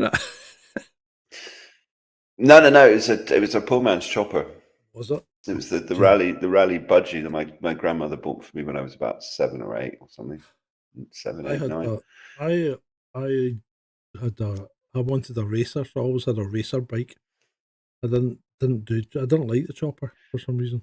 I got the racer after the budgie, but the chopper was, I mean, it looked cool, but it wasn't practical. it's just not practical, not comfortable, and you can't turn a Harley Davidson into a bicycle. No, you can't. Soldier had a budgie as well. I just like to go fast. That's why I wanted a racer. But anyway, right, moving on. DEI hire. It went wrong in about 10 seconds. She's down there smiling at the people through the aquarium wall wearing her mermaid tail. The next minute, she's ripping it off and paddling furiously for the surface because she couldn't get there with the tail still on. Yeah. She didn't have the air of a freediver, though. No, she didn't. I mean, I've seen some videos of freediving mermaids where they have the tail and they can actually swim with it, but yeah. She did start swimming with it, but then she kind of got halfway up and couldn't get any further. But you would have thought that they would have given her a tank and a regulator. No, it's going to spoil the image, isn't it? But women, women aren't. Could have done it surreptitiously. Women aren't terribly buoyant. I know it sounds crazy, but they aren't as buoyant as men for some reason. I don't know why. Anyway, moving on. Badgers prevent Dutch military from building ammunition depot. Tell me about this, Ed. That's your neck of the woods. Well, it's essentially a protected species of badger, and the environmentalists have stopped the military, which is this kind of explains why the European militaries are in the state that they're in. But yeah, I mean, I didn't go into the story in too much depth. The headline just made me laugh. Yeah. Right. Good effort. Good effort from this kid. Good effort. Mr. and Mrs. Walker. They are spelt wrongly. Will be no school spelt wrongly. This WEC spelt wrongly. So Colin can stay home and play video games. From Mrs. Teague. I am the teacher. Spelled wrongly. Exclamation mark. Exclamation mark. It's a good effort. I'll give you that, Colin. You've done not bad. I think you might even have spelled your own fucking name wrong. Yeah, if my kid had come home with a note like that, I would have basically taken all their video game consoles and probably thrown them in a lake or something. No, that would be bad for the environment. Quite a strict parent. Well, yes. I mean, there are actually kids out there that are lucky that never had me as a parent. Right, moving on. It was 11 years ago today that my pal James came running into the room shouting, "It's a boy, with tears streaming down his face. We never went back to Thailand." Oh, beware of Thailand. I saw the did you see the video that came out in the week of a bunch of ladyboys that objected to some Israeli tourists and were chasing them through the streets of Bangkok, shouting all sorts of obscenities at them? No. But yeah, be careful with Thailand people. Moving on. Man takes a wee and has penis bitten off by a 11-foot snake in toilet. I think this is a made-up story, but it does reference an actual event that occurred. And I'll let me paint you a picture. So a man goes to the toilet, sits down, and gets bitten on the testicle by a snake that had come up through the sewer system, obviously in search of water or prey.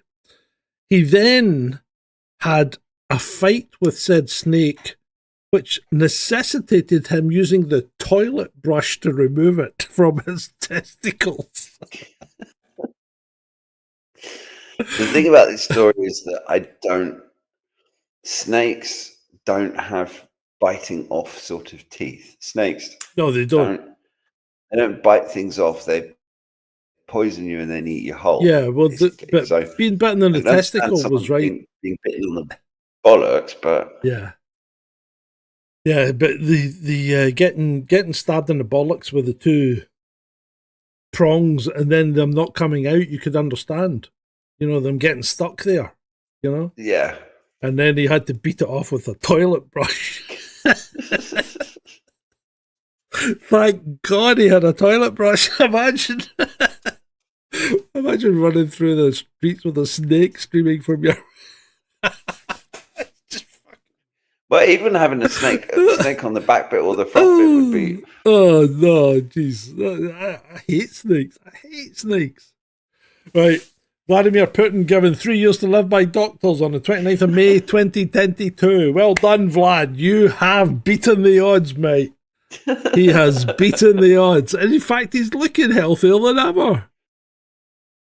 Yeah, he really does. Apparently, I mean, there was a Russian journalist did an interview with him where he takes it because apparently Putin has been living in a flat in the Kremlin since the start of the special military operation, probably because the Russian security services said, no, you're not going outside. No. No, you stay here. Yeah. But he has a gym in there, and he works out for like an hour a day, which is pretty impressive given how busy his schedule probably is. But this is just an example of Daily Mail nonsense. I mean, yeah. Right. So, is there anything else you want to cover? Because that's us at the last slide. The last slide is coming. Let's have a quick check quick check of the Twitterverse, just to see if anything extremely interesting has happened since I sent you the links earlier, which is entirely possible. Have a look. Where are my likes?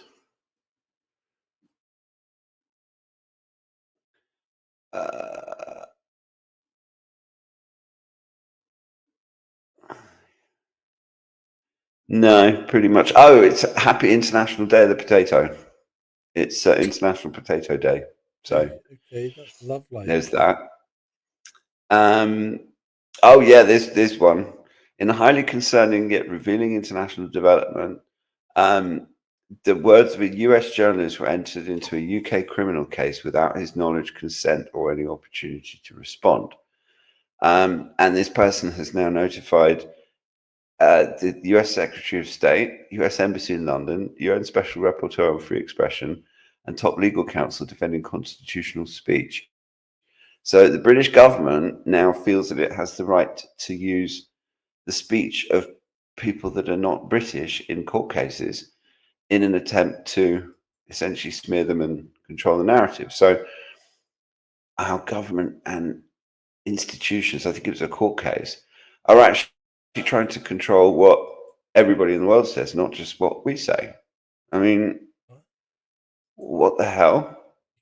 It's like the system is just totally out of control. So yeah, that was the only thing I can spot.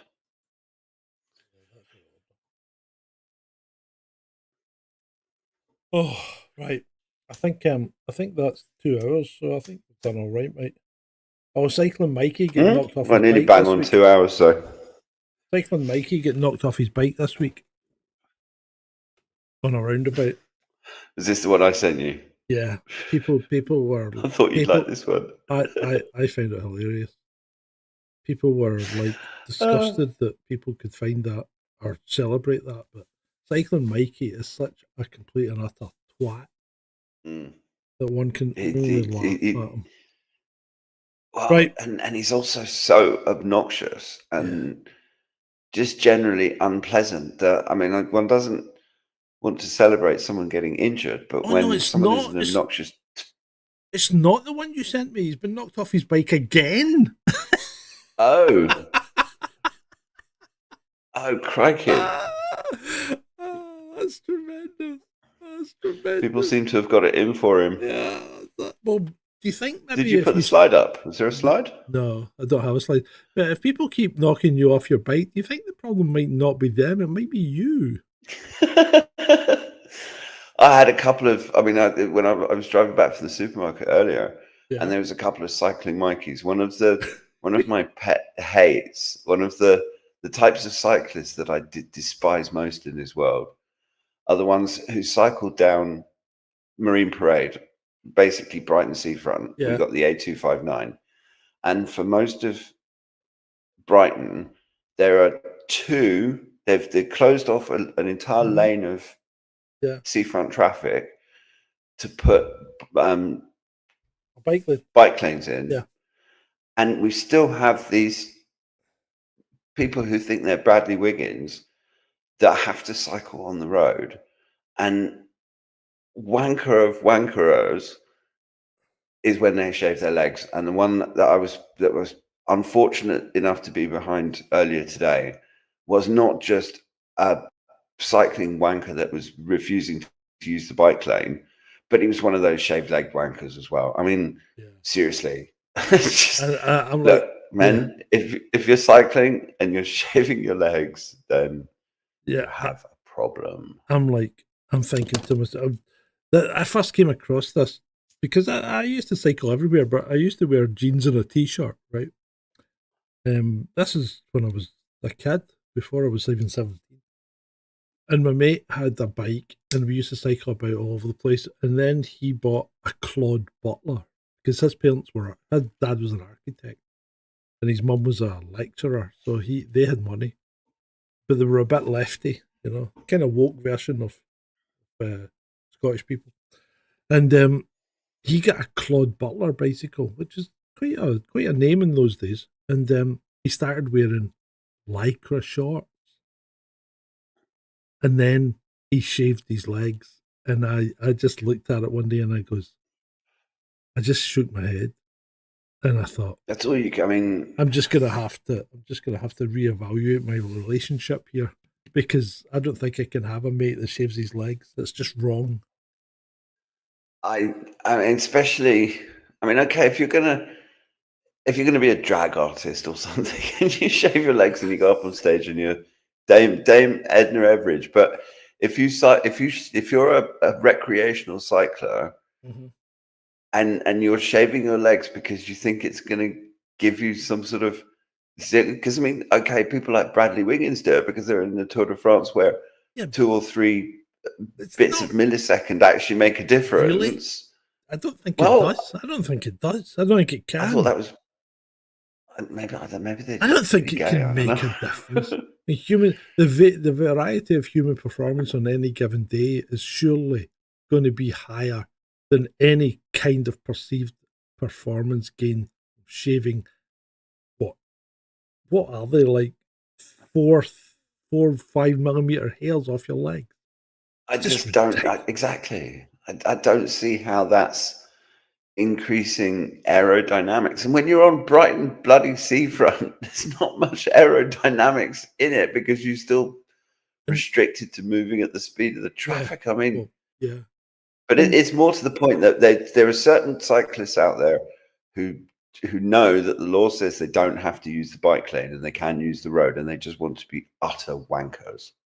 And the other thing, actually, when you look into aerodynamics, remember that they started looking at these swimsuits that were like designed on shark skin, because you don't want a smooth surface, because then the water or the air sticks to the smooth surface.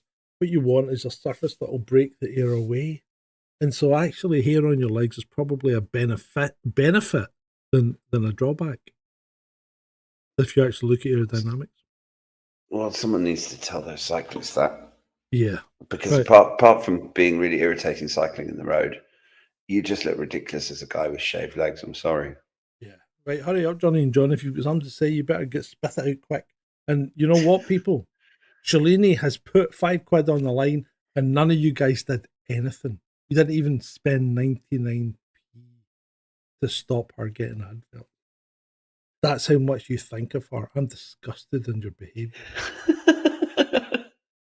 Disgusted. I'm not commenting on that one. Yeah. Right. Anyway, oh dear. It's been great. I've had a great night. She's asleep by now, says Ray. Yeah, but I'll make sure she hears it. I'll make sure she hears this message, and I'll bring it up next. And you'll be reminding her when she's complaining about adverts next week, future shows as well. It's on you guys. It's on you guys. You can drop me a PayPal offline, and it'll be fine. Well, Julie's just made a good point about her subscription. I appreciate it, Julie. darling, do not ever underestimate the fact that I really appreciate what you and Red Eye do. So, you two are very special, very, very special in my heart. I'm talking about the rest of the freeloaders who get that. I mean, let's be honest. That's not very nice. No, but let's be honest. They get a class act every week, from you and me, Ed, and we get nothing back. I did, and the ones that support me, you guys are fine. Nectaritas, Dreadeye, Julie, Shalini, Vaughn. You guys, you'll drop me the odd bit. I think Dave Barnes as well. Mark Nelson, he drops stuff in. Robin used to. I don't know if he has done anything recently. Ray, I think. Did you drop me something once, Ray? Did you? I'm not quite sure. But anyway, you know who you are. The people that did it. But the people that don't, what can I say? All I can say is, it's been great. It's been great for you. And I want this t-shirt. I think it's fucking fantastic. Yeah, that is a good t-shirt. I need that t-shirt too. Yeah, I need this t-shirt. If anyone wants to drop me a t-shirt, then I'll definitely stop the what would you call it? The adverts for 3 weeks. You drop me one of them. Such a good t-shirt. It is such a good t-shirt. Yeah. Right. Okay. It's been great for you.